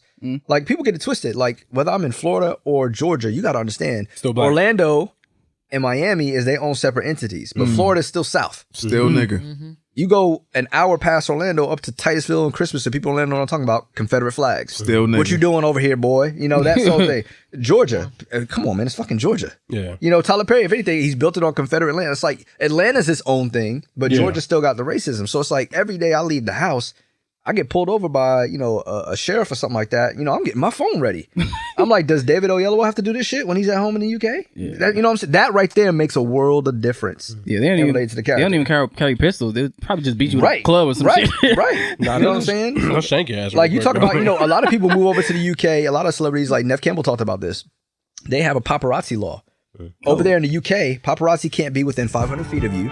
And if you have a kid with you, they can't shoot any pictures of you at all. Go to LA with that shit. They're going to be right up in your face. Right. Is that because of Diana? Is that why they did that? Right. Yeah. You know what I'm saying? So it's like that. They don't have that over here. I like that second one. I don't know. You just start. Nah, still nigga. Right. Right. House nigga. Basically. Don't fuck with me. Look what they did to OJ. That's exactly what you're talking about. OJ was loved by everybody. Yeah. Oh, man. And he hacked up some white people and you saw what happened. You saw what I happened. mean, I ain't saying he should have did it, but I understand. What? My nigga. Oh. Nigga, no. No. It's an old Chris Rock joke. I'm No, still. man. No, just no. Man, they had a weird relationship from the jump. Yeah, they did. Like he used to watch her 30 when for she used 30. to just fuck other people. She used to be like, "Oh." OJ was on that shit. Yeah. Did y'all watch that Word? documentary? Yeah. Oh, you got to I watch didn't, it. know, I didn't know that. He used to In watch. America. He was a Yeah. cock. He was dark. Because they were Wow. Yo, shit. Oh, It's Oh, cuckolding. yeah. Oh man. Hey man. OJ the Juice Man. So, yeah. So how you feel about Cuba Gooding Jr.? What? Wait, what's going on with How him? you feel about well Cuba Gooding Jr. is No, he got in shit, trouble. right? Yeah, right.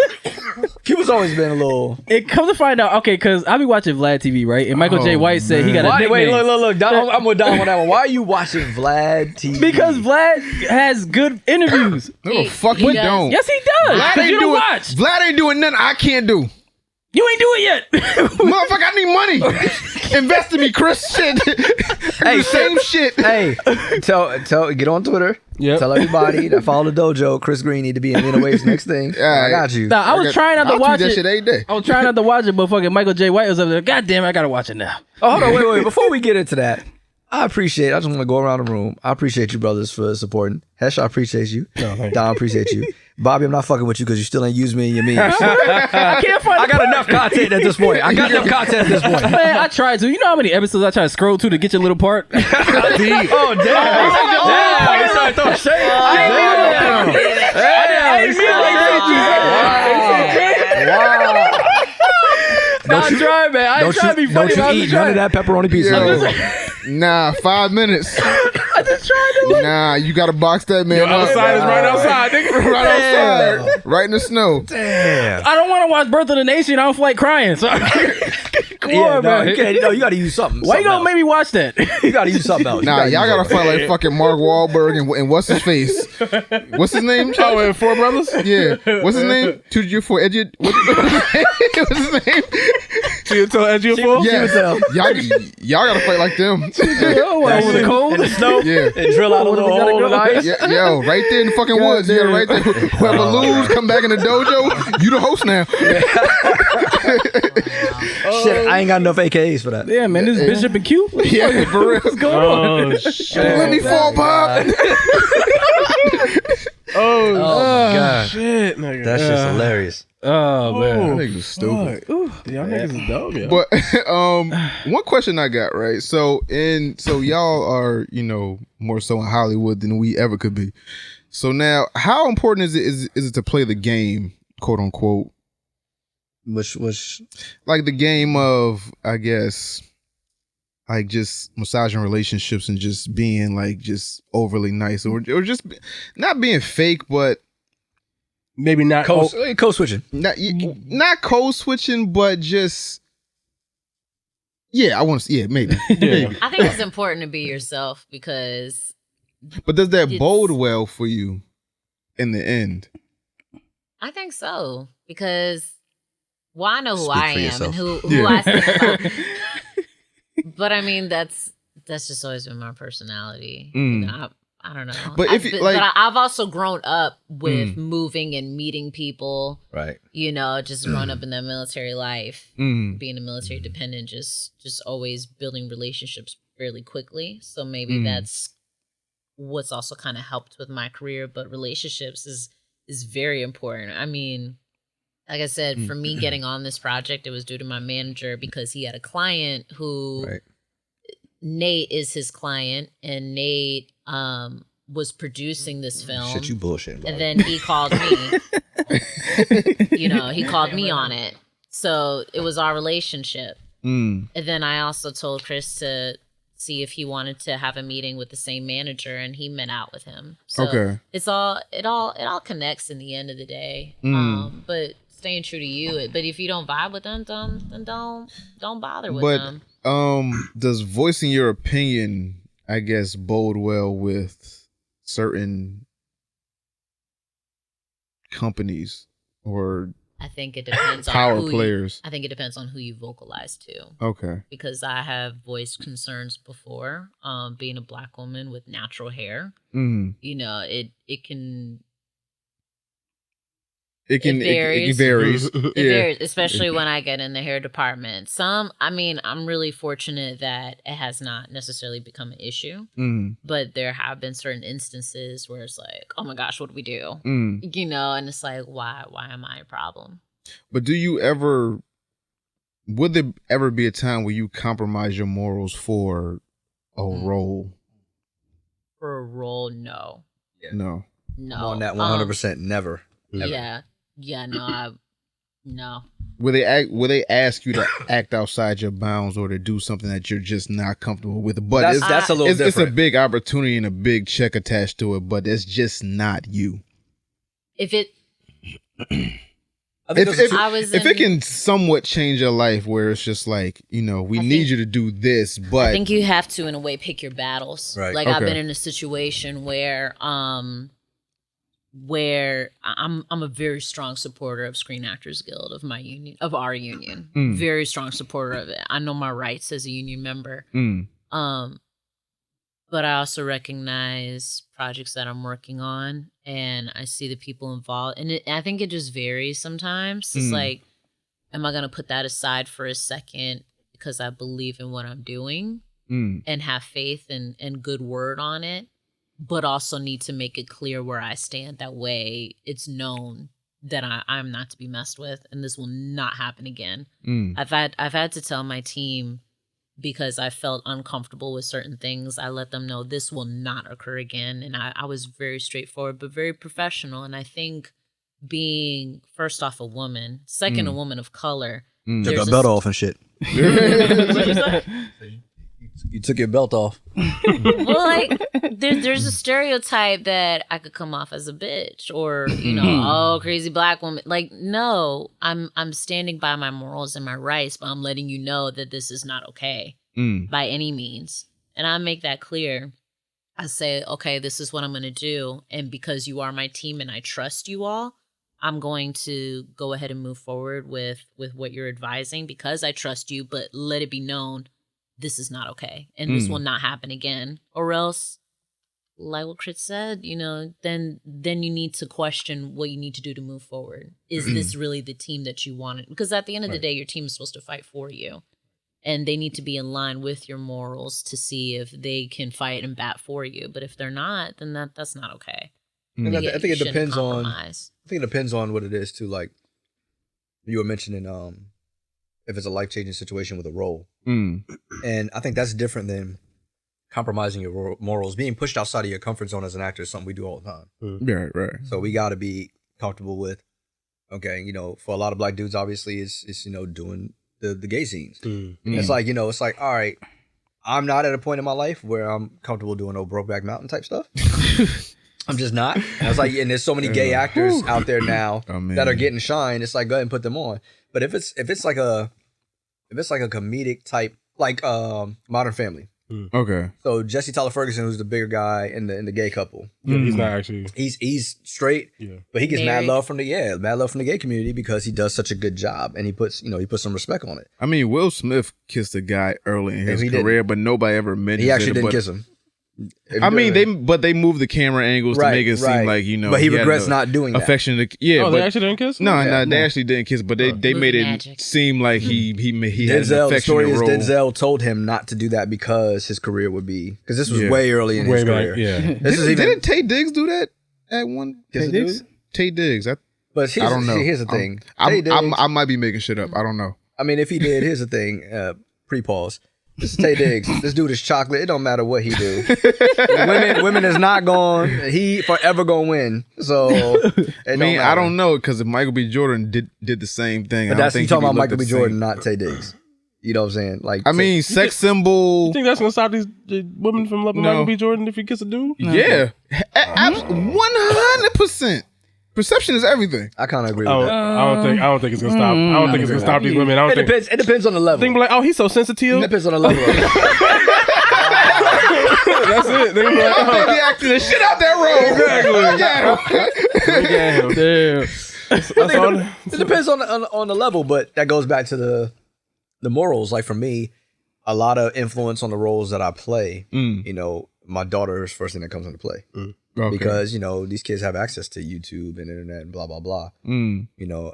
At this age, her being 9, I can't afford to have her look at something like she hasn't. As much as I want her to, she hasn't seen Birth of a Nation yet. Like I probably won't show her that until she's like 12, so she can get an understanding of the history. But to me, it's a little bit too much. Yeah, it's too much too early. Loving, I'll probably maybe show her next year because that I think is a different story in history that she needs to watch. But it's a lot of that is a big influence on what I do, and I'm comfortable knowing that at the end of the day, this is history that's been told on camera that people can see for generations. Excuse me. So I look at that stuff, but there's certain things like before, way back in the day, like when I first started, I did one of these reenactment shows, and I played a rapist. I probably wouldn't do that. Sure, it wasn't SVU. I'm pretty positive. I wish it was. Well, but what if the SVU role is for you to play rapist again? You ain't gonna do it. But it wouldn't be to that. Like the way they showed some shit. You know what I'm saying? Like it wouldn't be like me choking women and Nah, like it wouldn't be that. It'd be the after effect of, we saw the surveillance camera, you grab her and then they cut away and like that aspect. Ice-T come out of nowhere. Yeah, right. Nah, that ain't gonna happen. That's too much light skin on screen. And again, it goes back to the point of researching the director and the writer to see how the style is on the content. It varies because it could be very different. Okay. Now, Tamara, as a woman, has anyone ever come at you sideways? And when I say sideways, I mean like Weinstein sideways. More so through action, to a certain extent.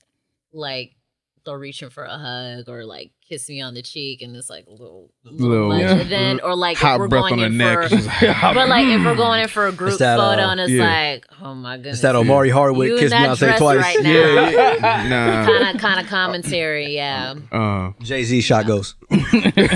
Now, how do you respond to that, or how do you and It's it's so you and your it's- team respond to that? I didn't feel, and I think back on it now, and I probably should have said something. And like I view other stories and I listen, and it's like, oh girl, well you should have. But when you're in that situation, there was even a study done about it. Like when you're physically in that situation, you freeze just process up. differently. Yeah, like you think about it, like is this really occurring? Like is this really happening? And it's just different. And then again, it's like my job may be at risk if I say something. Am I taking it overboard? Is it too much? Maybe I'm overthinking this. And that's to the point of like, how do you massage these relationships if that was to occur to you? Exactly. The movie Bombshell, I think, described it beautifully. They did a phenomenal job with that. But yeah, it's I would say for me, the person who made me a bit uncomfortable, I never reached out on a personal level or anything. I reached out to other people who were professional and never made me feel uncomfortable in any way. Now, were there rumors about that person before, or not that I had ever heard of? No, but again, I think men in the industry who are older and have been in it for a while, like it's just regular for them. It's just they common don't view practice it as a problem. They just view it as, oh, I was just, it's nothing. But if you're hugging me a little too low, or you're whispering things like, man, you in that dress right now, like that, that's not comfortable. Damn. In front of my family too. Yeah. What the?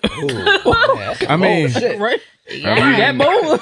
but it's like, the I guess the white men with power and the white men with the money is just like, I can do this and that's going to happen. Now, Chris, I can ask you the same thing. I don't know if it's happened to you, but I can ask you the same thing. It's never happened to me. It's never happened to me by a female. So it has happened to me by a male. Okay. But I check, it's easier to check that shit when it's a guy, because it's like, ask Terry Crews. Come on, man. Wow. He did what he could. I mean, was nothing. It's a. You got that man job for the joint, nigga. Listen, man. And he did it in front of his wife too. So I think he was That's more the shocked. thing. It was than under the everything. table, but That's the thing, okay. man. So Chris, as a grown man, right? So if you were, I don't even know if I could ask. I don't want to get Chris in trouble because I fuck with Chris. Yeah, true. Yeah. So shit, you can ask it. I'll just be like, plead the fifth. So if you were in Terry Cruz's situation with that happening, what would you have done?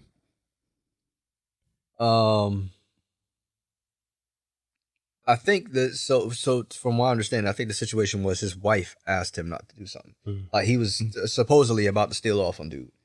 And his wife, you in a room full of white execs, you gonna be that black dude, you gonna be that nigga. But it's a difference. If it's a difference between being that black guy and being a man at that point. I think for me, I and this is just me again. I'm not Terry Crews, but I think being in that position, I just couldn't allow that to happen. You know what I'm saying? Like there's got to be a reaction to that. But this, because with this being your bread and butter, and this is how you eat, and if his acting is your whole life, but if you know this is gonna get swept under the rug, or it's just not that big of a deal, and it happens all the time in Hollywood, but this is how you, your daughter, this is how everybody eats that's connected to you. What do you actually do? Do you think with a level head, or do you think as first reaction? I think the difference with me is that, and again, this is, I feel like not living in LA.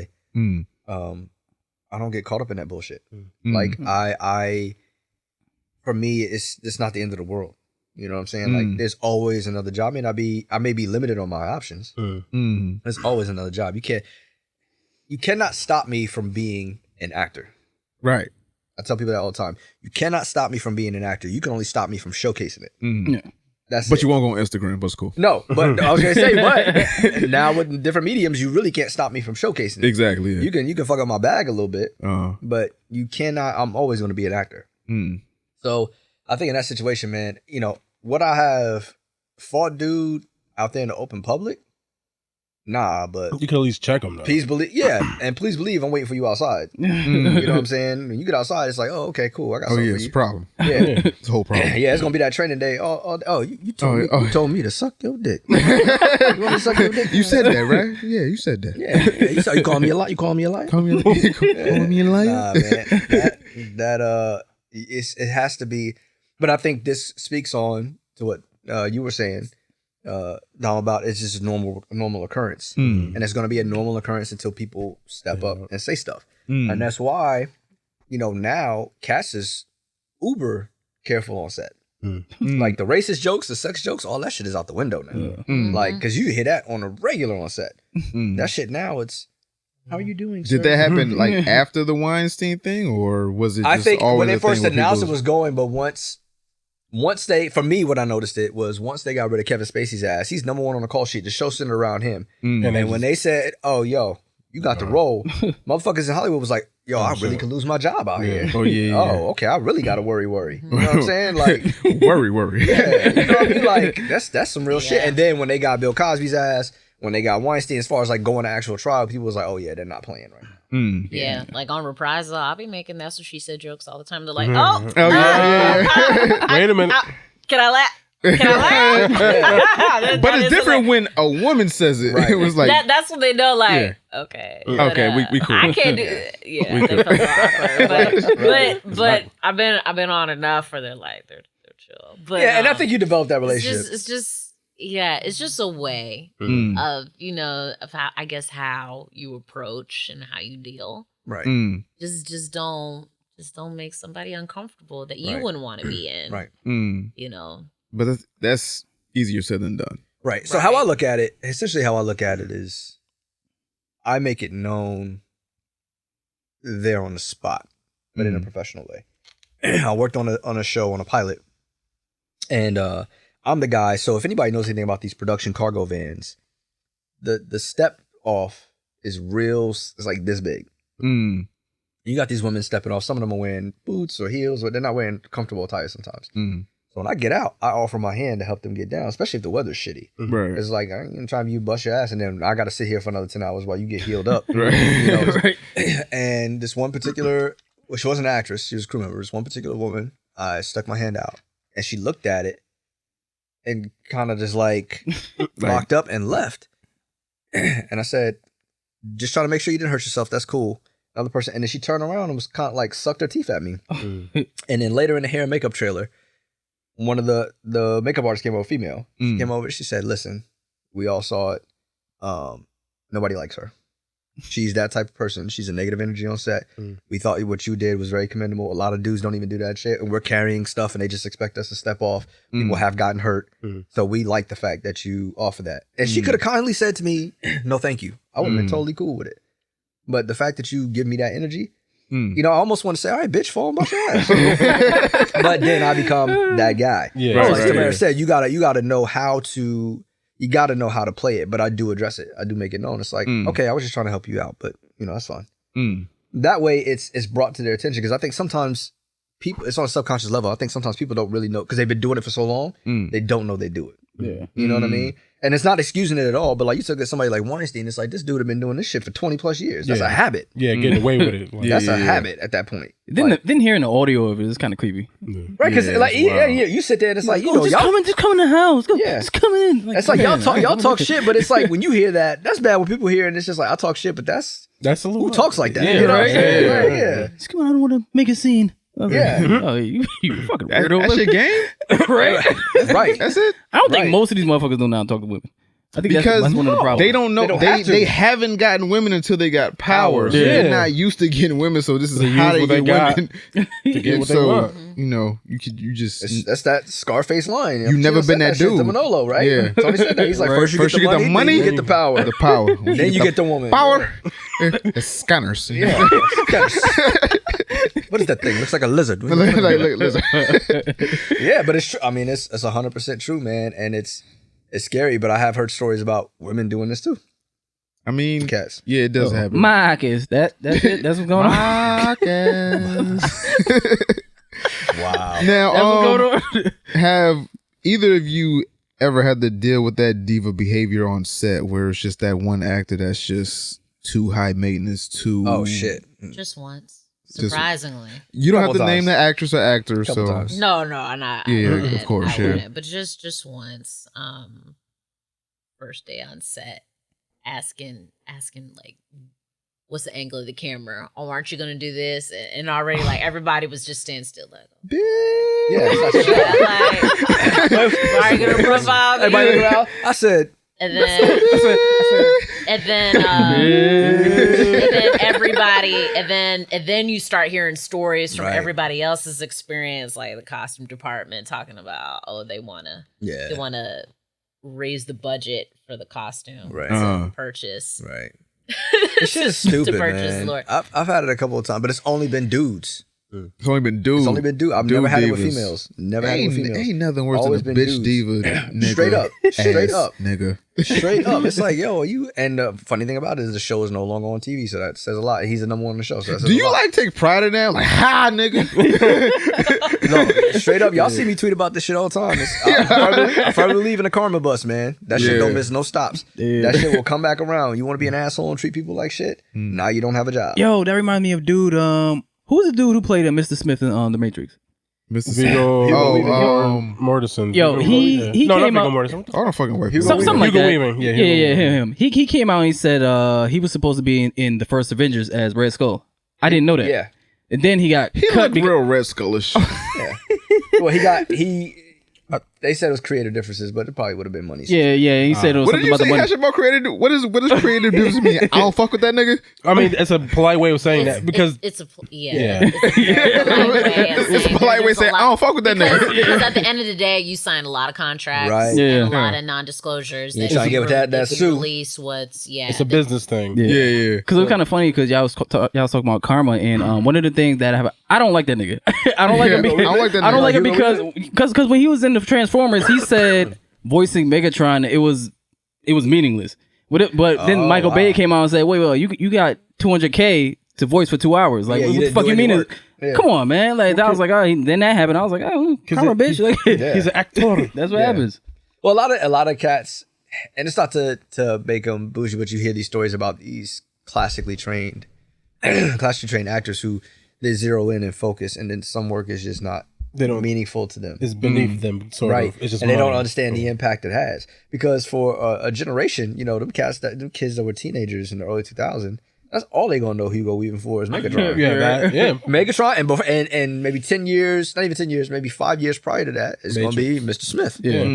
That's it. They're not That's gonna it. know any of your other shit. And then I guess you could throw Lord of the Rings in there somewhere, right? Yeah. Yep. Yeah. And It that's happened about with T.I. recently. I heard on his podcast he was Checking them out. he was supposed to be in a movie with like Morgan Freeman and somebody else with Morgan Freeman and Robert De Niro, and he was falling asleep at the table read. It was like shit. he didn't give a fuck about the role at all. Where it was like he's supposed to have like a minor, like it was Las Vegas Okay. movie that didn't do so well in the fucking box office. So he was supposed to be, I guess, like a manager of a Las Vegas hotel. Okay. And he was falling asleep at the table read, and Morgan Freeman was like, "Wake up, son! Wow. You're not paying attention."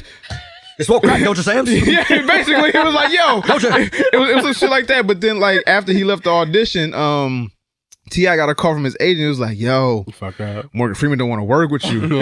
But it was like they got to pay you still. It was like they got to pay me. Oh well, fuck it then. I don't want to do the movie then. But it was just like you took that chance on a movie with Morgan Freeman and Robert De Niro that could have been a smash when you got those two big ass names, but it didn't do so well. So now you lucked out, but Yeah, but because you took a big chance. because the role wasn't that That important, relationship you didn't is get severed serious now enough. because Yeah. now your professionalism just showcased. Yeah, That- but that he was matters. on lean and all types of other drugs, so I guess I can blame him. He was on too that. busy, doing the family thing. I was gonna say something no, about that, but I wasn't he gonna was say nothing. self-medicating on lean. He said he was like I was on lean and all types of pills and shit Checking like that. So he habits was and falling whatnot. asleep at the table read, but it was just like How the fuck do you fall asleep at a table where you were like God and Freeman. fucking what's my man?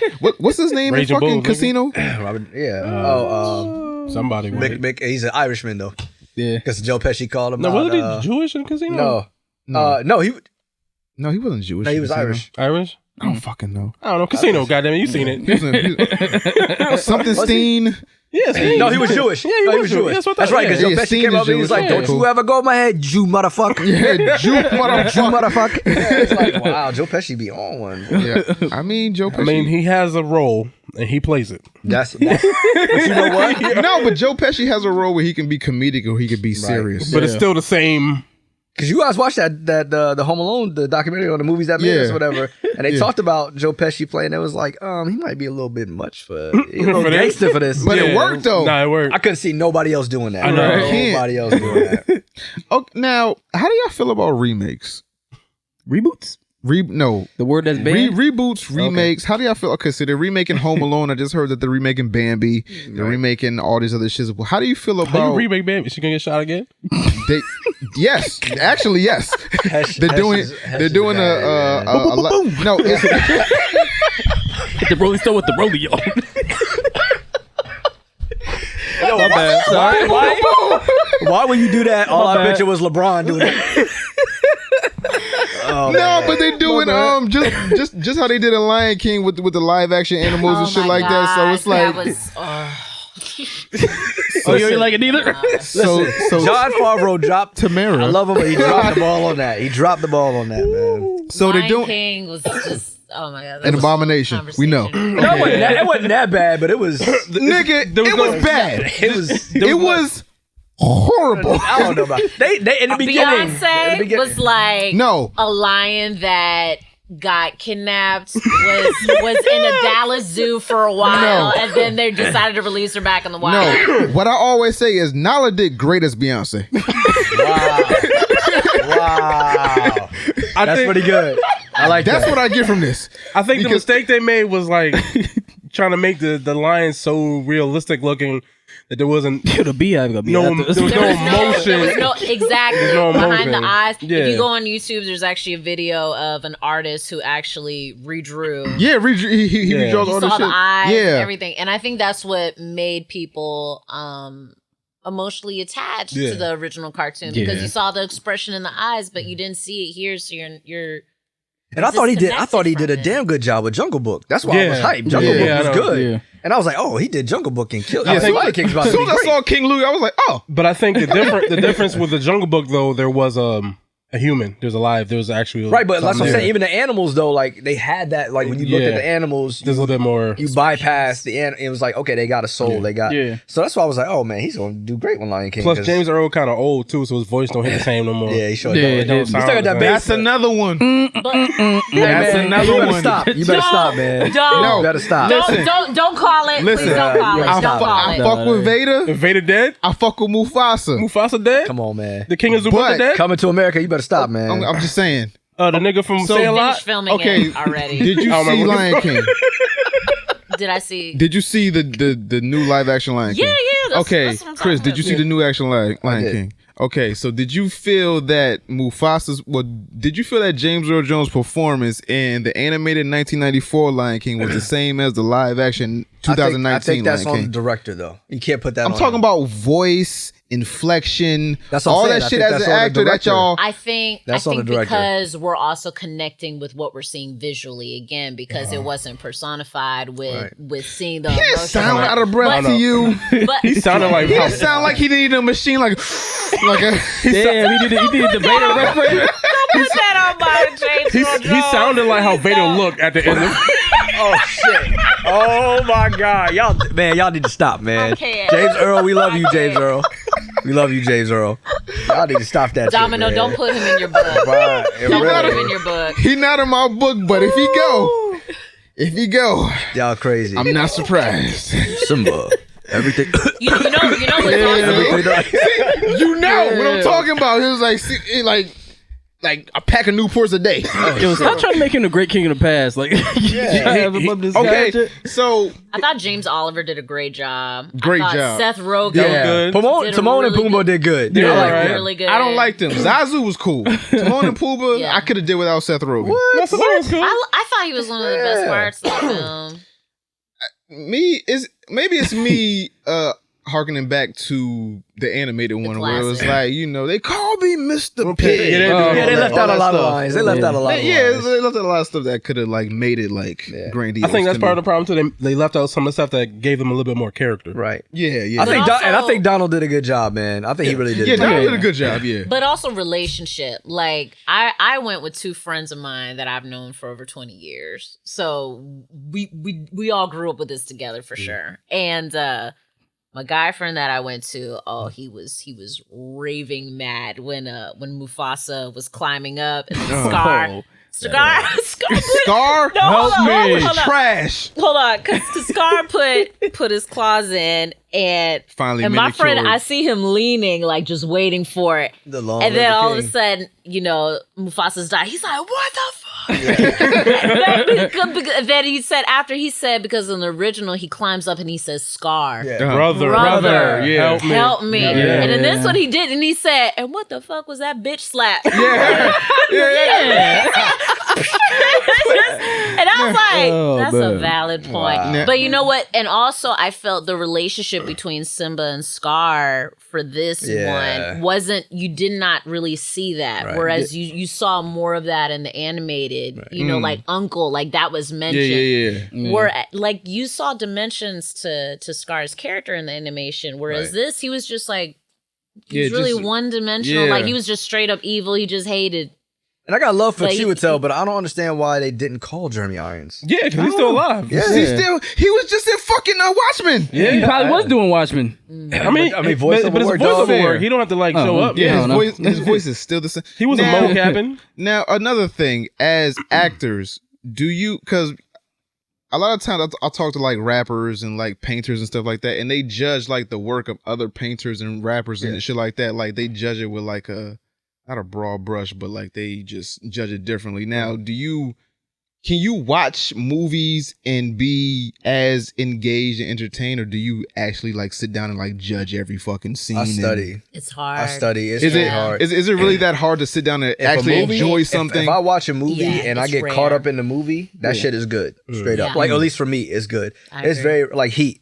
He's one of those movies that I Yeah. can watch over and over again and get caught up in that shit over and over That's again. how I feel about Pulp Goodfellas. Fiction, Yeah. Goodfellas, like, you know, even Purple Rain. It's like, all right, I don't press it out with an actor, but, you know, you get the feels you watch that shit, man. It's like, damn, this motherfucker. Curly haired maggot. In the lake. Yeah. But Shout out to Lake Lake Minnetonka. I Bathe in the don't waters of Lake personally get a lot Minnetonka. of time to watch TV or film, but during the SAG nominations, we get screeners often. Yeah. So what's often, you know, also for the Oscars or the Golden Globes, we get those screeners, so we get a chance to watch. So we're really studying at that point. But yeah, if the story takes us away, then we're like, oh wow, yeah, You know, it's shocking. like Yeah, but like how- Parasite. I've never seen I gotta really watch those that. actors. Shit was good, man. It was good. Shit was good. It was good. Because the story everybody can understand, even though if It's you like don't a- speak the language, the story is it's about economic- it's about envy. No, it's Yeah. about envy. It's Oh, like that's you what it's see about? somebody who got some shit that you want. You What go. are you gonna not only make sure that you get it, but they don't have it. And to see the extremes of what these people go through, man, I'm telling you, y'all gotta watch that. The subtitles get a little annoying, but Yeah, no, that shit but is good. from Man. every- I love watching. I mean, growing up overseas, I often watch foreign films, but I like the different interpretations for cinematic style and how human relations are depicted in different cultures.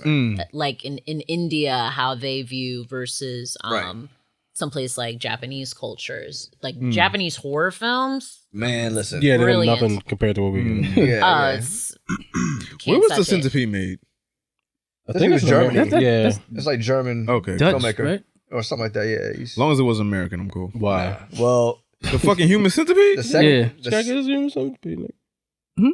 The human centipede? Yeah, I know what it is. Think why you repeating it ain't going to I mean, change. I mean, have you seen like 1, 2, and 3? No. No, I barely. All right, cool. I barely seen like one. after Barely. the first one, Oh, I okay, was like, cool. nah, bro, this ain't for me. You Yeah, seen this from- I don't even know if I've even seen the whole thing. I just know what the fuck it is. Yeah. I don't even know if I actually watched it. You have it. I've seen 2 and part of 3 where it's to the point where I was like, Yes. Have you You seen watch it? it so much. I don't do horror. Okay. It's a film. But That- being that on ain't this horror, that's film, scat. this whole week I've been watching. No, I've been my watching a bunch of I just watched Hereditary today. Mm. Yeah. Yesterday I watched. What did I watch yesterday? Wind River. Wind River yesterday. I watched Silence of the Lambs and I watched Us. Okay. Now, Chris said at the point as he's in his life, he won't do any homosexual scenes. Is there anything that you won't do, Tamara? Depending on what they are.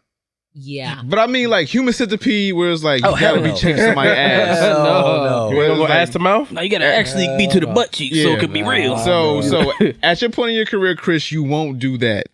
Nah, bro. You know. Okay. Tell so him I eat ass, bro. Okay, I'm saying eating ass and Eating 8 ass. eating a woman's ass and doing the actual gay scene. But I'm saying, like, Tamara, is there anything that you won't do?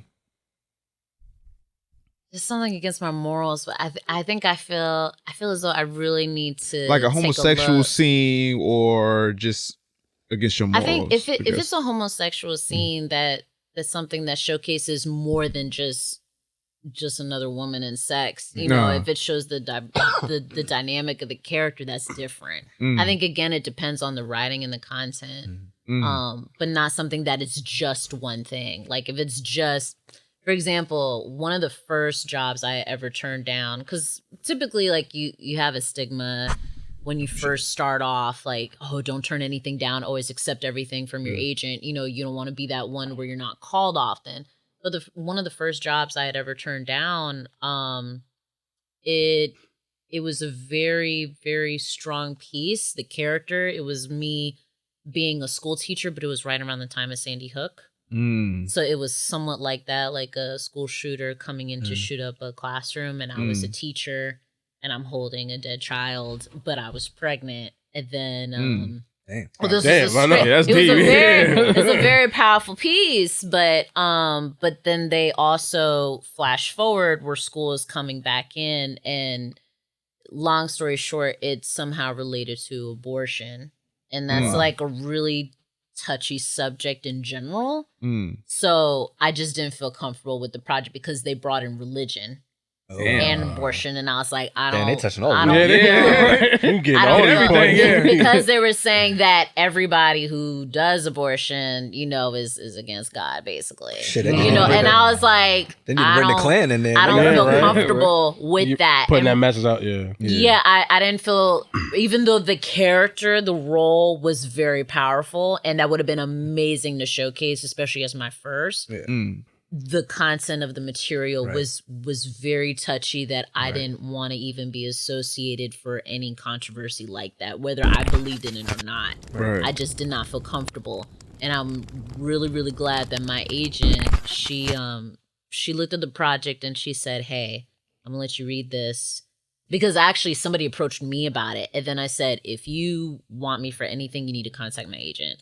So she didn't even seek this out for me. It was like a Facebook message connection thing. Okay. So then, yeah, and she warned me. She said, I'm going to let you read it and I'm going to let you make the decision. And I read it and I really harbored over it because it was my first job with my agent. And I was like, you know, I really don't feel comfortable with this. And she's like, honey, that's fine because this only would have been shown in churches. It ain't going nowhere. And, you know, but I didn't want to say nothing. But and again, it brings back to the point of morals and the relationship. What I appreciate is that she never once did her own input of opinion on how she felt. She let me make my own decision on how I felt about it before anything. And ever since then, like, I think we had a really strong respect for one another. But yeah, I think really it depends on the content.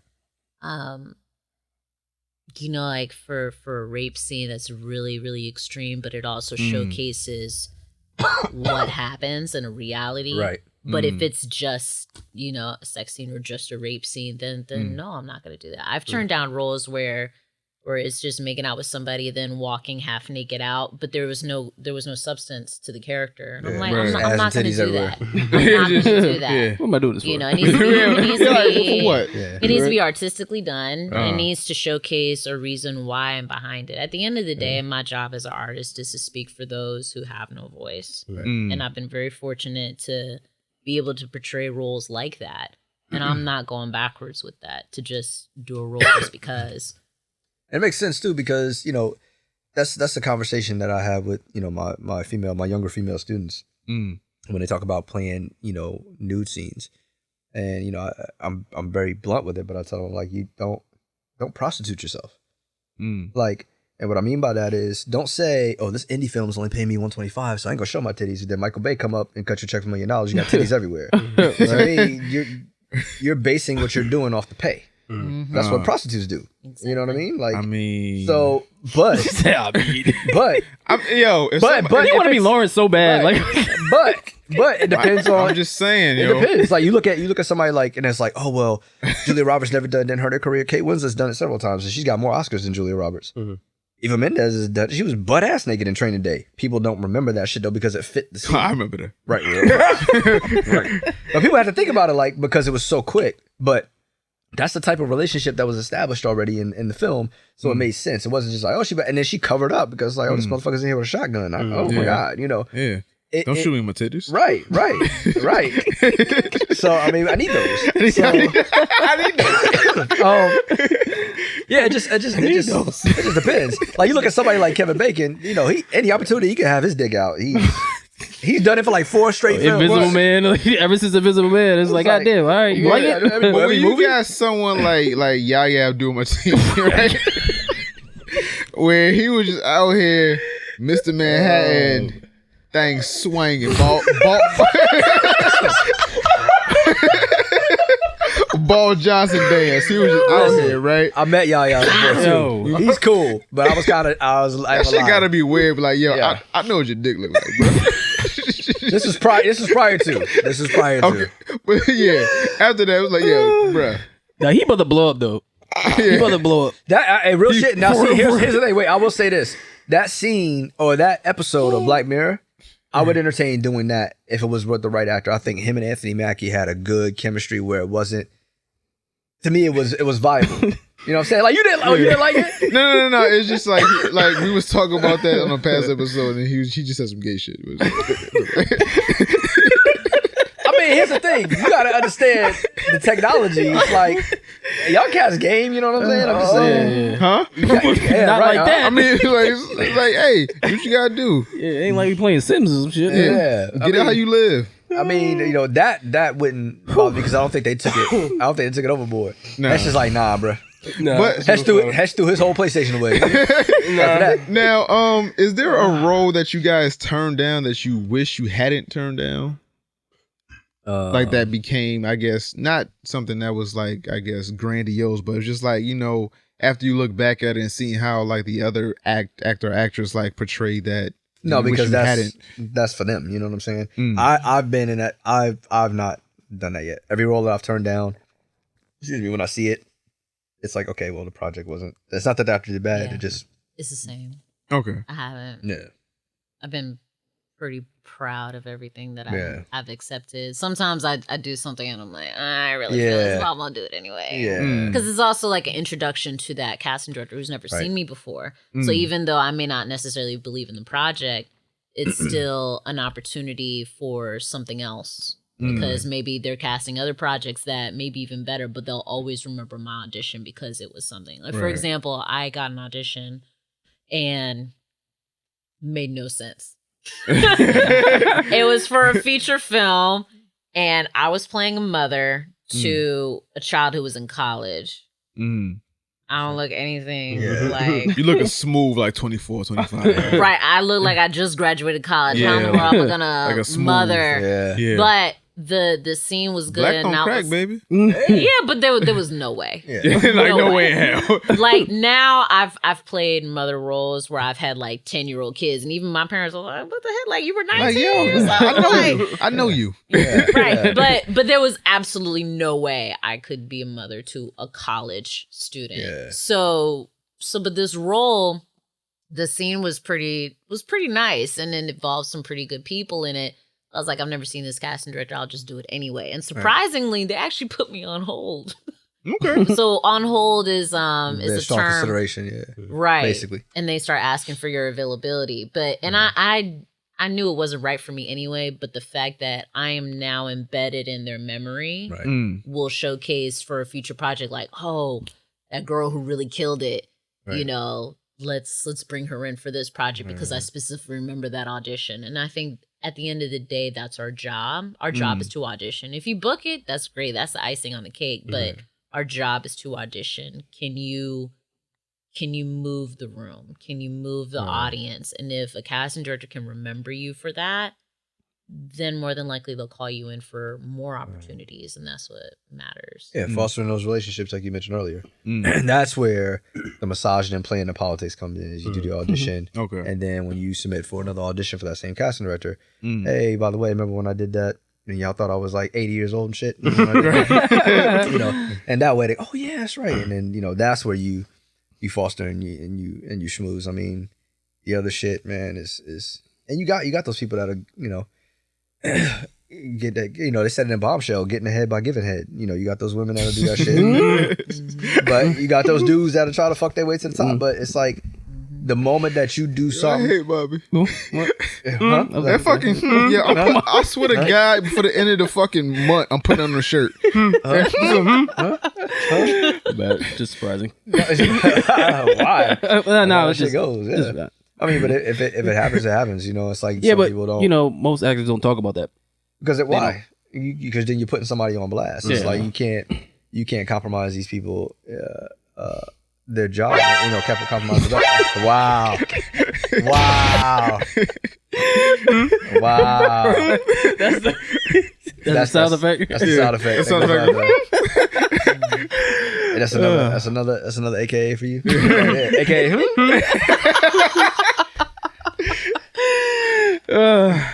That's good. Oh man. Now, like in other mediums, like we like to preach this thing of like independence, right? Now, when you were talking about that you were out of work, you did your own kind of independence work and stuff like that. Now, is that something that you guys kind of lean more towards when you aren't, I guess, as active in certain roles, or is that just something that you just do like on a whim? Like, I got an idea and I just got to get it out. Right. You know, just keep yourself active. That's all it is. Keep yourself active. Because you'll drive yourself crazy waiting for the phone to ring and see it twiddling your thumbs. It's not gonna work. She was angry. For a little while. But again, my anger was toward these people screaming from the heavens, we're about quality content, but then you putting these SMSs up all the time. And it's like Tamara said, for comedy, that's great. But again, and you know, I'm not bringing this up to throw shade on this sister, but I told y'all this shit. When Jess Hilarious got on, I said, is she going to be able to sustain? Yeah. Well, we kind of knew, but... Oh, shit. No, but we kind of see... But yeah, you did. We see. I just realized I ain't seen her in a mad long. Right? I follow her on Instagram. She's on the gram, and it's not the same. When she was on Wildin' Out for a little while, and she it was didn't with work, Rel. and she was on Rel, but then that show got canceled. I don't know if that's ever coming back. I don't. But it's probably not. But it's just the fact that we see that quick rise with social media personalities, but we can recognize it with certain people, and then we just see that fall just that quickly. Well, I think with her, she just don't have the drive to go ahead, because one of the reasons why she not even on Wild 'N Out, because she said, it's a male environment, I don't feel like I fit in. It's like, yeah, you gotta fit in. It's a bunch of males up there. You gotta push. Stand out. There's other females up there. I was gonna say other females. Yeah, like you got. But deal with it. She also could say that because there may be things going on behind the scenes that makes her uncomfortable. Right. Like, you know, equal pay or treatment. Oh yeah, they don't get paid shit. Yeah. No, but I think it's just that she's not funny.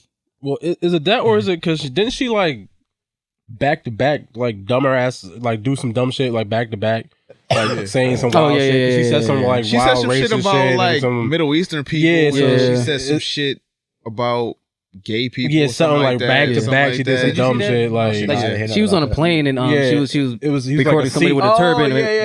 It's, So, that I like, remember. It's Yeah, that I whole remember. social media thing where it's like you Right. feel like you have to, because you're that social media personality, that you have to catch gotta put that everything on present. Instagram or like Twitter or whatever. So she said something about some Middle Eastern person on a plane, and then she caught some flack for that. And then she, like, maybe like a month or so later, she said something about like somebody made a comment in one of her pictures and they happened to be homosexual, and then she said the F word, and then like she like it was like some wild shit. But then it was like ever since then, I think she shot herself in the foot. I don't even know. like the talent was it's there. not That even might the have fact been- of like she's not talented. It's just the fact that you just keep doing But you're this dumb not shit. you're not skilled enough to do that. Carrying, it's different mediums. Carrying Instagram content for a minute is one thing. When you are a series regular on a show, opposite somebody like Rel, who's done the circuit, who's made the transitions into film and TV, you gotta carry your weight. Yeah. You know what I'm saying? And that's again, going back to the sports analogy. Just because you play varsity in high school don't mean you can play in college. And just because you played in college don't mean you can go pro. Yeah. Right. You know what I'm saying? Like, it's like, okay, you got skills, but it doesn't mean that you ready for this upper echelon unless you put the work in or you just know it from the beginning. Like, when people saw Zion, it was like, yo, this dude he's an animal. He's definitely going pro. Right. Like, period. You know, same thing with Bron, same thing with Kobe. Like, these people, it's like, you see it and people, it's like, yeah, they're going to go. You see some other people and it's just like, they got to work for it. You know, Tom Brady cheating ass, even though he cheated most of it. But, you know, you going last in the draft. You have to Shout wait out for to somebody to Greg hurt. Oden. You know what I'm saying? Right. You know what I'm saying? Is he even playing anymore? No. No. Damn. Shout out to fucking Andrew Bynum. Shout out to fucking His hairpiece. What's the dude they drafted to the fucking Wizards? What's the tall dumb nigga? Damn. I don't know. Anthony Brown. No, fucking Kwame Brown. Kwame Brown.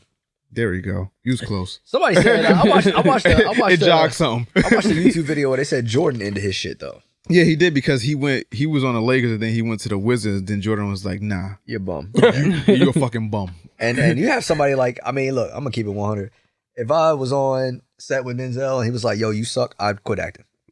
Like straight up, I'd probably quit acting. But it's a difference between, well, I guess. No, you got one of the greatest people of all time that ever played the game telling you you're trash. garbage. And not to motivate you, like, no, you're suck. garbage. But that Yeah. could be the Morgan Freeman and T.I. situation, or that could be just like, yo, you really trash. Yeah. That's what I'm saying. It's that situation where it's like, yo, you got Yo, it. you really Garbage. trash. Well, I'm not gonna lie. When I met Felicia, I was kind of like waiting for that validation.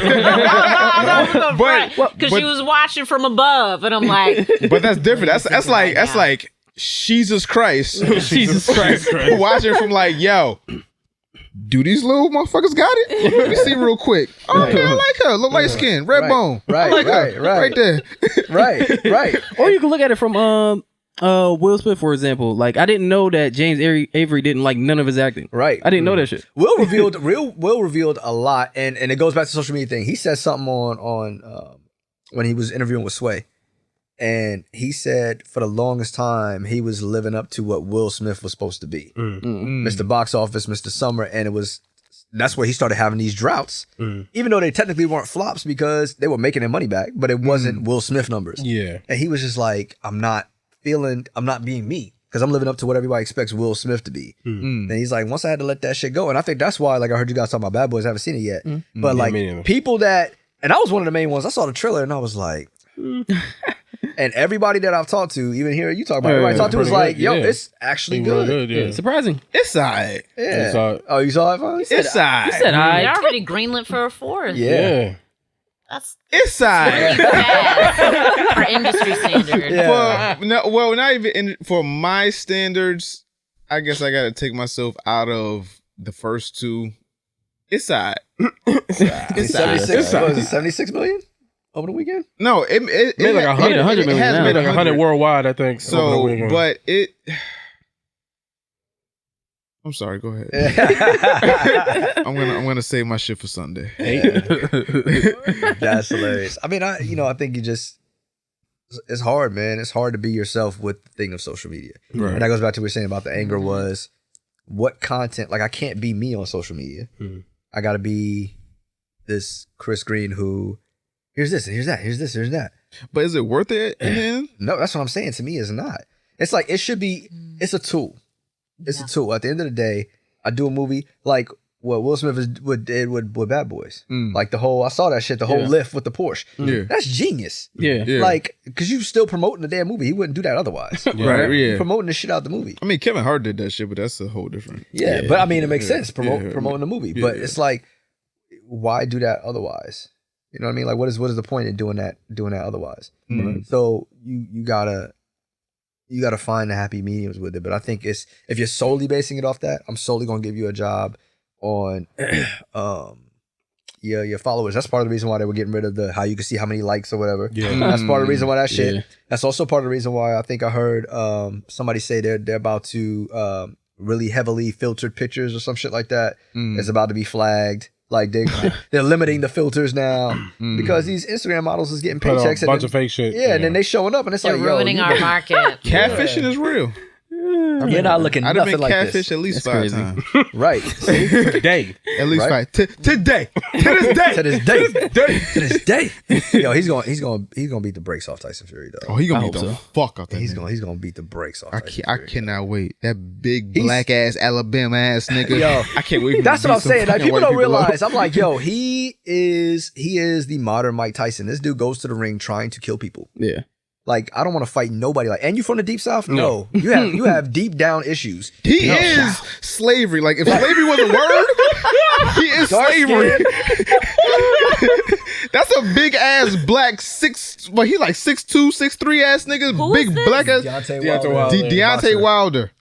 Is he? I'm pretty sure you see the meme to this day. That guy's like, to this day. That guy. Is he worse than like Kimbo Slice? Oh, by far. No, He makes Kimbo Slice look like shit. He's more. I don't know, more aggressive. If you want to, I don't know. Kimbo Slice. If you want to put it to acting, he's more classically trained than Kimbo Slice. Yeah. Kimbo Slice was a backyard brawler where it was like, Kimbo Slice is they're social making media. a movie on him. Oh yeah. I can't wait to that shit. Kimbo Slice just beat niggas up. You know who's playing him? Jamie Oh Foxx, yeah. right? Dude, M'Baku. Winston Duke. Yeah. Oh, Winston Duke. Yeah. Because I'm not kind of that's feeling. a big Hey, wait, hold on. Wait. Go ahead, Domino. We waiting. So Winston Duke is playing Kimbo Slice Yeah. as a backyard brawler, hood ass Florida nigga. Yeah. Where is Winston Duke from? Not Florida, Miami-Dade. Miami-Dade County. Where's Winston? I don't know. Where is he from? He's not British, right? Wow. I mean, I think he could pull it off, honestly. Fuck no. Wow. Winston Duke? Wow. You know how big he gotta That's a get? big nigga. No, he's not that far. He gotta get tight. Yeah. He gotta be at least like 6'2", right? Yeah, he's 6'5". tall. Yeah, That nigga from Trinidad. I mean, that's closer than the UK. Closer to fucking Miami-Dade. It's closer to the UK. Blood clot, chop your leg, nigga. Really? I mean, if you're gonna get anybody, but this nigga gotta learn how to fight. But he gotta fight at least 7 backyard niggas in order to fucking Research. You gotta go down to Miami and do his research. That's his audition. Backyard. Hey, go in there and fight this dude real quick. Like, he gotta like poke niggas in the head, like, hey, what up? I don't know. He did get beat up in Us though, Yeah. by himself. But that's he got beat up by himself. this character is supposed to be that though. I mean, I thought Get Out was stronger. Oh yeah, Yeah, Get Out was of course definitely it better. was. Yeah, it was a better movie. Yeah. Yeah. I still don't understand fucking Us. He went OD on the symbolism. Lupita got robbed. Lupita Performance got robbed. wise, yeah, because I don't. Yeah. I mean, playing two different characters. That's. Yeah. She did a great. I mean, She and was they all amazing. did it. They all Like, did it, but But Amazing. her like character had actual like lines and shit. No, It had, but like conveyed shit. amazing. Yeah. yeah. Like, her that's- physicality. Yeah, even it was the like- walk. I mean, the facial voice. expression, Yeah, the it was- voice. I mean, I'm yeah. taking it from them because they actors. No, I agree. Fucking 100%. amazing. 100%. She got robbed. But you know what? That's also the politic thing too, because Us was the oldest movie nominated out of the whole thing. Us was damn near a year out before the rest of these films. So it's like, I think that was just we gotta have a black film in there. So Winston Duke. Well, that and I mean, how tall is he? Fuck, I just exited out, nigga. You don't ask me that shit after I mean, I asked you that before. But Yeah, that's, we I think it's probably like a have height that. thing, like more than anything, right? You just fucking because how tall was Kimbo Slice? what's the name was like Kimbo was like 5'7", 5'10". 5'8". Well, my That's what- question, that's it? then is who would you see playing Kimbo Slice then? Chadwick Who Chadwick were Boseman. No, you did not. Michael B. Jordan, Never in my No, ever. Kevin Hart. Never. Kevin, never. bruh, Never. that shit was funny. That shit was Wait a minute. I don't want to fight right now. Hey, wait. Hey, Hold on. put your And he dukes came up. through, and I was like, bow. And he came through, and I hit his ass. I was like, bow. And then I went over there, and I was like, spank came through, and I was like, bow. Fucking Wikipedia don't say, but I'm a trust. He's at least That's a good one. I don't over even 6 know who foot. could play Kimbo, man. I'm thinking about actors like Michael Jai White. Michael Jai White too old. I mean, He still got it. he still got it. No, he still got it, but he ain't got that. He ain't got that Bridgeport in him no more. Oh yeah, You sure about that? I'm pretty proud. See, you don't watch Say it his to that ride nigga interviews, face. man. I bet money you won't talk no shit to his ass. Oh yeah. in his face? Yeah. Maybe. That nigga hit you the All phone. right. Maybe. No. Maybe. I'm just saying. With a baseball bat and shit. I mean, Nigga hit you the kung fu treachery, nigga. nigga, I got Hessian Bobby.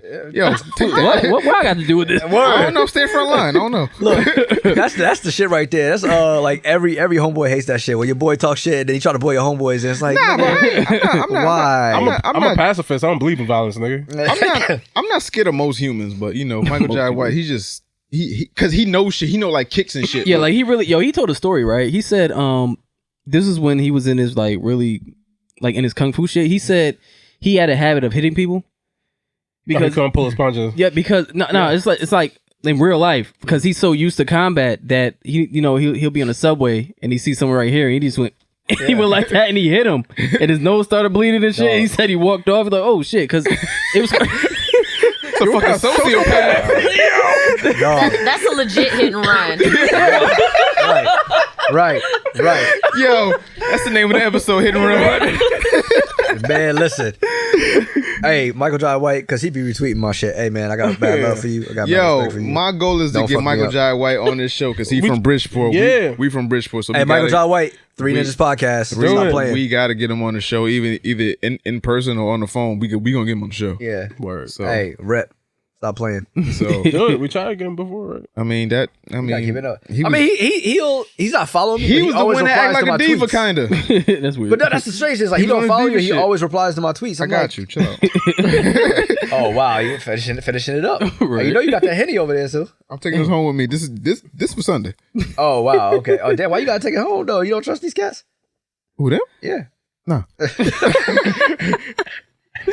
It wouldn't make it to Sunday. It if I wouldn't. had it. It wouldn't make it to Sunday. It wouldn't make it through tonight. Yeah.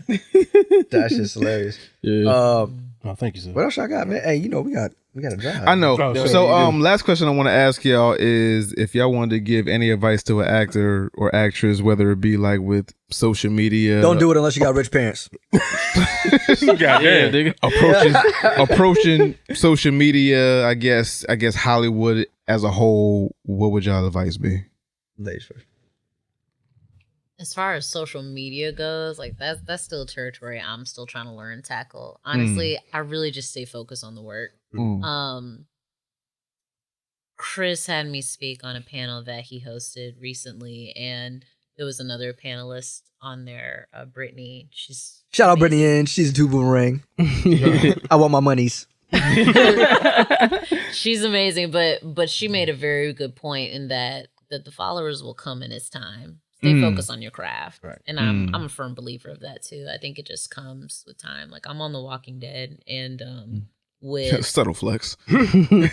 no, but with the show, like I don't really post that much about it, but when Cassidy, who plays Lydia on the show, when she was doing an Instagram takeover for Walking Dead, and then she added my picture on there, then all of a sudden, like it Follows kind out of nowhere. Yeah. right? Like 250 overnight, you know. Damn. But I was also that. working on another need project at the time, you know. But I just it comes in time, and just don't try not to stress about it, and really just stay focused on the craft, because at the end of the day, I'm very pleased and happy with my resume, and I'm also happy to say I did not get that due to a job. Now, Right. granted, it can help, Yeah. yes, but I'm also proud to say that it was my hard work and what I did in the room or in the audition on the tape that got me the role that it became. Right. So, yeah, my Instagram is primarily just my work. I Yeah. kind of keep my private life private. Right. No, I agree with that. I think it's holding yourself to a higher standard. You know, the one thing in our industry, unfortunately, that a lot of people that doesn't translate over from other industries, right? For example, if you're a young kid out here and you hooping, right? You gonna tell you know, whether it's a son, a nephew, a little cousin, or whatever, if they hooping, and they ask you guys, yo, how do I get better? Who are you gonna tell them to watch? Jordan, Bron, Kobe. You're not gonna tell them to watch Steve Kerr. Brown. Yeah, right. You're not gonna tell them to watch Steve Kerr. Nothing against Steve Kerr, he's a good coach, but you're not gonna tell them to watch his ass. You know what I'm saying? Right. You're gonna tell them to watch the greats. Yeah. And take from them. But it's unfortunate when you do it as an actor, it's not as celebrated. It's almost like, are you biting? And it's like, but if I'm trying to get to where they are, there's obviously something that they've done that I not necessarily need to copy.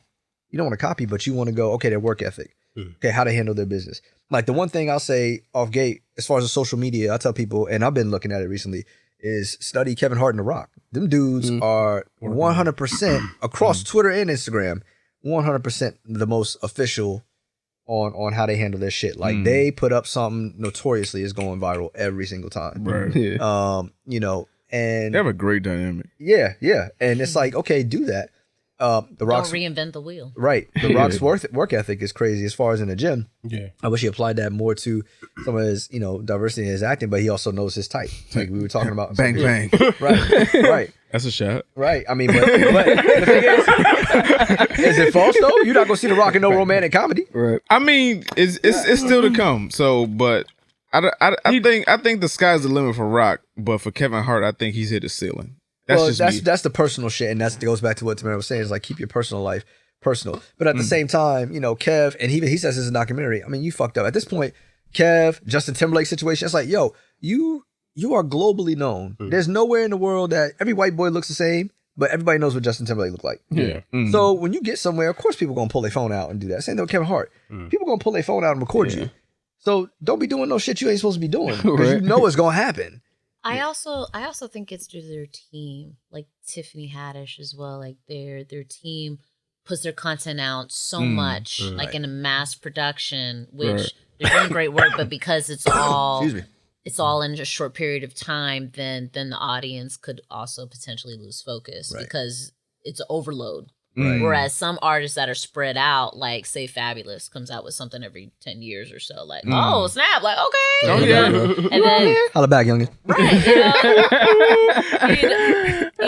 so Who had those cocktail pages? I had a two-way. I ain't gonna front. but like you can spread out, or like Daniel Day-Lewis spreads his stuff out. Charlize Theron doesn't do a project like often. Yo, either. she is fire. I love Charlize. I love Charlize. Y'all may Theron's not agree. career. She is fire. She's South African too. So. I want to climb that mountain. Listen, bruh. Gosh. Like, she not black, but apparently she ain't cracking because she looks the same. Yo, since the Devil's Advocate, She looks the she exact looks exactly same. the same. Dog. Like, that can't be, and it's not Botox. Like, she's like, dog. Yeah. She was amazing. And she was on the, Bombshell. what'd she say? She got kicked off her Tinder or some shit like that. Recently, she tweeted she got on a dating app and they. No, that was Was that her? nah. Shit.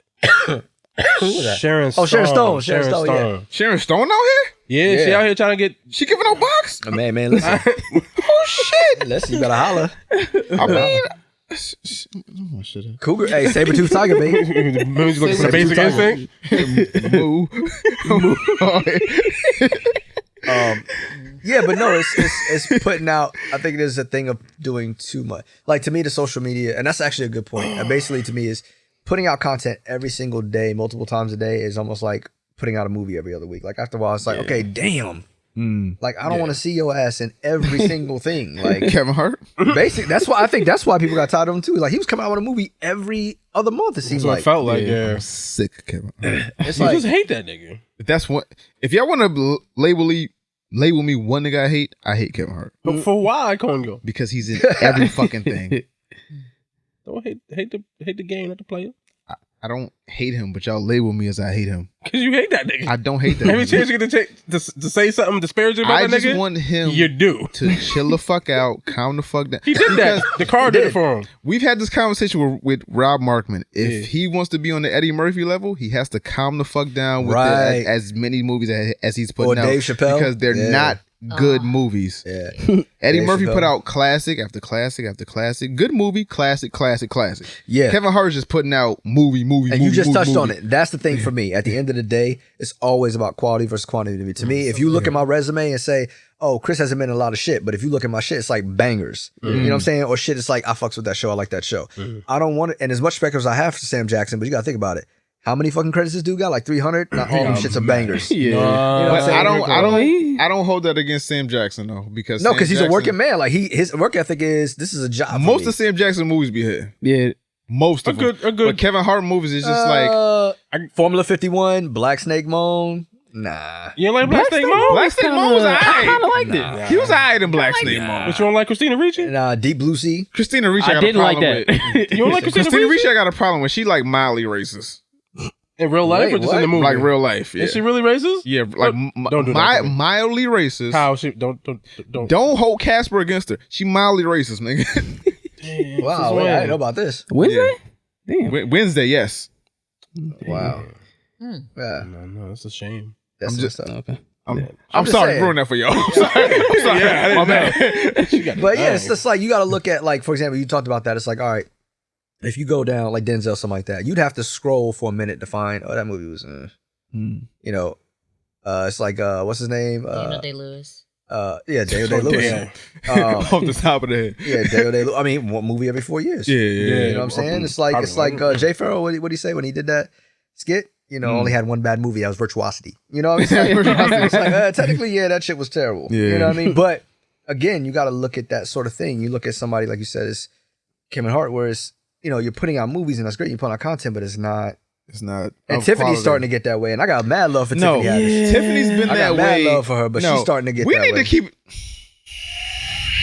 You hate Tiffany Haddish too, nigga? Damn. I don't hate Tiffany Haddish. You can't hate but- Tiffany Haddish, man. She's real. No. She plays the same fucking role. Yeah, That's she her does. niche. You that hate the black cannot be a unicorn? niche. She plays the funny black ghetto woman in every fucking role. You can't be the Yeah, she loud does. black woman in every goddamn role. Ever since fucking what was the movie with Queen Latifah? Girls Trip. Girls Trip. Trip. Yep. She been playing the same fucking role. Yeah. Every movie. Yeah. That's the only reason they hire her. Every fucking role. She's the same He put person. some church in it. He put some pastor in his voice. Again, that could also be due to the team saying, "Oh, well, you know, you got this offer, you know, and Yeah, then let's do it. they're looking for this type Night of school? character."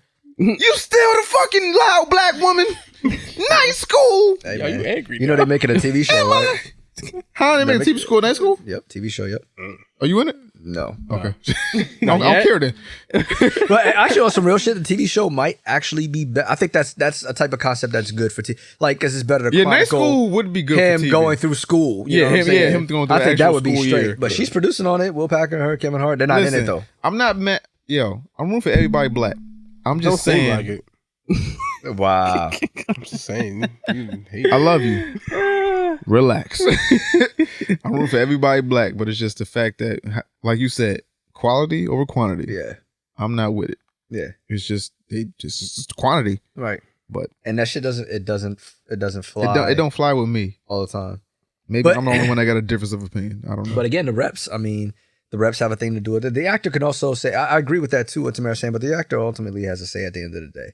right. You know, it's us that has to sit there and say, nah, I'm gonna hold off on that. Nah, I'm gonna pass on that. Right. And if you don't, then, you know, you risk, like for me, I try to, you know, granted, we got to keep, you know, our insurance, we got to pay our bills, we got to pay our dues. Yeah, that goes without That's the saying. same thing I say about Kevin Hart. Like at one point, they're gonna stop calling your name for shit, so you got to get the bag while you can. Right. So I understand why he's doing what he's doing, but it's just the fact of, are you chasing the bag or are you chasing the legacy? Right. And Like, and or you want can't your leave- kids to be good, or do you want that, like the Eddie Murphy was like, I can make Shrek, I can make whatever the fuck I want, and it just be like, And I'm that's not the hurting. thing. That's the thing. It's like Eddie Murphy is.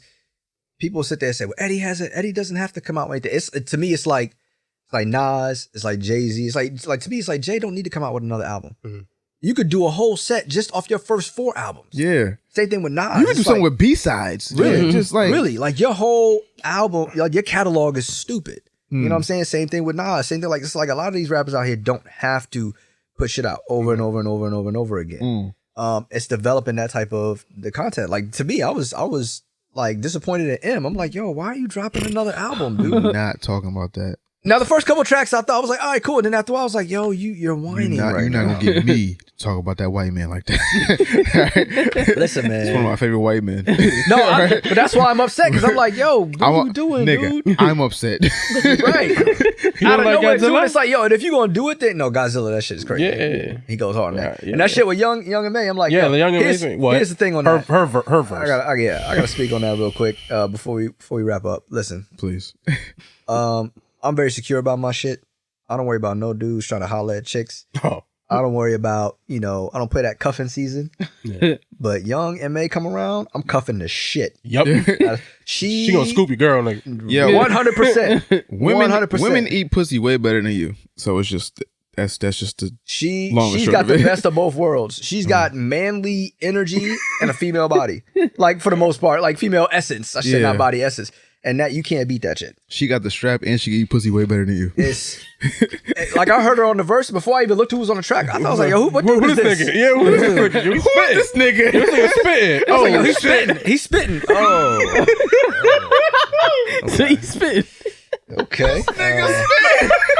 Dog, that shit threw me all the way. Yo, this nigga got bars, yo. Bars, son. This nigga got bars. Oh shit. Who this? Who's Who the this? fuck is Young Ma? Who's young? Who's young MA? Yeah. I'm saying like, who is this? Master Assassin? Who's young Master Assassin? Assassin. Listen. The Wu-Tang member? Right? End of the day. Oh, quality yo, on quality. oh, Speaking of which, Shut up. Wu-Tang Oh, never mind. got picked back up. Did y'all like that Oh, series? I did. Yeah, that was good. Wu-Tang series, yes. Yeah, it was good. I like Yes, it. yes, got picked yes. back You up. got in there yet, right? You got in there, right? Yuga has not been Yuga, Capadonna, and vaguely Master Killer has not been introduced in the shit, but I'm hoping the second this new season there season? will be introduced Was in Red Man in it? Nah, I think that'd be I dope. bet you would show up before you got her. I wouldn't Hey, be real surprised. shit, real shit. I ain't gonna front. I would literally hit my reps up and be like, yo, if they bring Redman light skin ass in there, I will grow braids. Yo, I Red will grow Man. braids. Yeah. I'll try to get that shit down. Nah, but you have to listen to Muddy Waters like on repeat before you actually take on Redman. Yeah, Yeah. Please. yeah. Because Like you got to get to hear like Time for Some Action. Like Redman his shit was just a different. I'm gonna dog you. Right. If you get on if you get that part and get on Twitter, I'm like, yo, I fucking hate this nigga. I know this nigga. I'm gonna be on a list. Yo, this nigga Chris about to die. Not deaf, but Definitely no time. no. Yeah. So where can I find you on social media? So Tamara. Tamara if you care to. No, that's Okay. fine. That's fine. Tamara TAMARA _Austin. I may change it. Okay. I'm working on it. That's on What is Twitter that? and That's on Instagram. Instagram. If they follow you, Um, it'll stay. So. Yeah, if Okay. it's Twitter, it's Tamara S Austin. Tamara S. Austin. No underscores. No, Right, no right, underscores okay. there. All right. Chris. Oh, you already know. I don't do the Facebook thing. So Okay. Instagram is That's actor, for like aunts and uncles. Sure. Yeah, really. Instagram is actor Chris Greene. Make sure you put the E on the end. Right. And Twitter is ITS Chris Greene. For some reason, they wouldn't let me have actor Chris Greene. So Somebody already got us more famous than you. Sorry. I actually know. I looked it up, and it's not even an account attached to it. It's just, I guess it got blocked or suspended, or I don't know what the fuck. See? Just like they did with my Twitter shit. I mean, my Instagram shit. Yeah. Now, usually at the end of the show, we do like a pick. So, is there anything that you guys are like watching, reading, listening to that you want to let the fans know damn. about? I just started that You shit on That's the Netflix. same thing I was been watching it. I just started that because all these damn memes. I was like, I gotta watch this show now. You know, And they say, I want that role. yeah. I love somebody. I can kill people. He's like, I can help you. So yeah, I'm peeping that out as far as shows.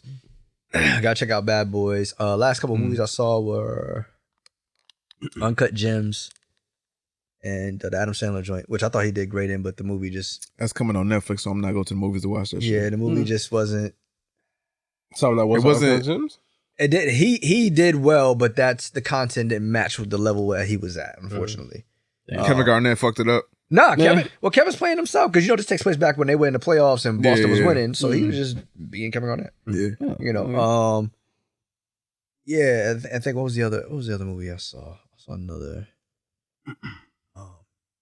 Oh, that underwater shit. Kristen Stewart, where they're under the deepest in the Mariana Trench. Oh no, Pitch black underwater. I'm Basically. good. The girl from Twilight. She was Dog. underwater with a submarine. And it was like, we shouldn't be down here. Yeah, bitch. You shouldn't. Dog, that Fuck you movie, mean? They spent $80 million on that movie. If I see the producers, I'm fading them on sight. You spent $80 million on this bullshit. Real shit. Like, what is wrong with you? You could have made the shit at least in 3D.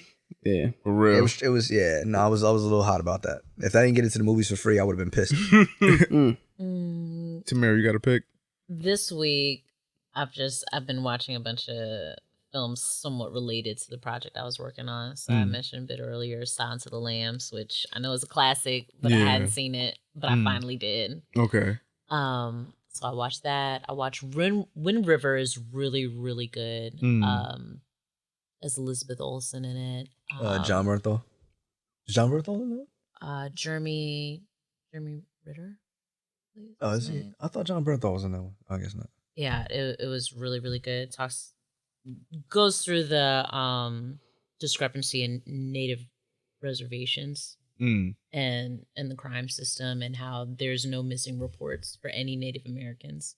So it's really, really nicely done. Deep. Yeah. No, it's really way to good. bring the vibe down, Tamara. No, but I like social justice films like that. I think it's really good. Just get icy on the case. You good? Yeah, word. No, I have a lot that I need to watch now that I'm wrapped. I really want to finish watching all the nominees. Like Jojo Rabbit looks really good. It's like a hilarious take on the Nazis. Which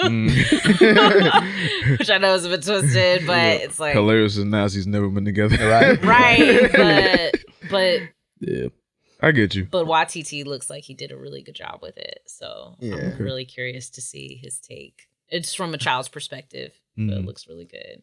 And Reprisal on Hulu. Yes. Watch that. Yeah. Y'all watch Reprisal on Hulu. The shit is actually pretty. It's slow start. I'll be honest, but the shit is it. I like it because of diversity. Like you've seen these actors before, but it's not like you've seen them in this type of superstar. Yeah. Like these are just. It's all about the characters, and I like that shit, man. I think it's definitely got an old school.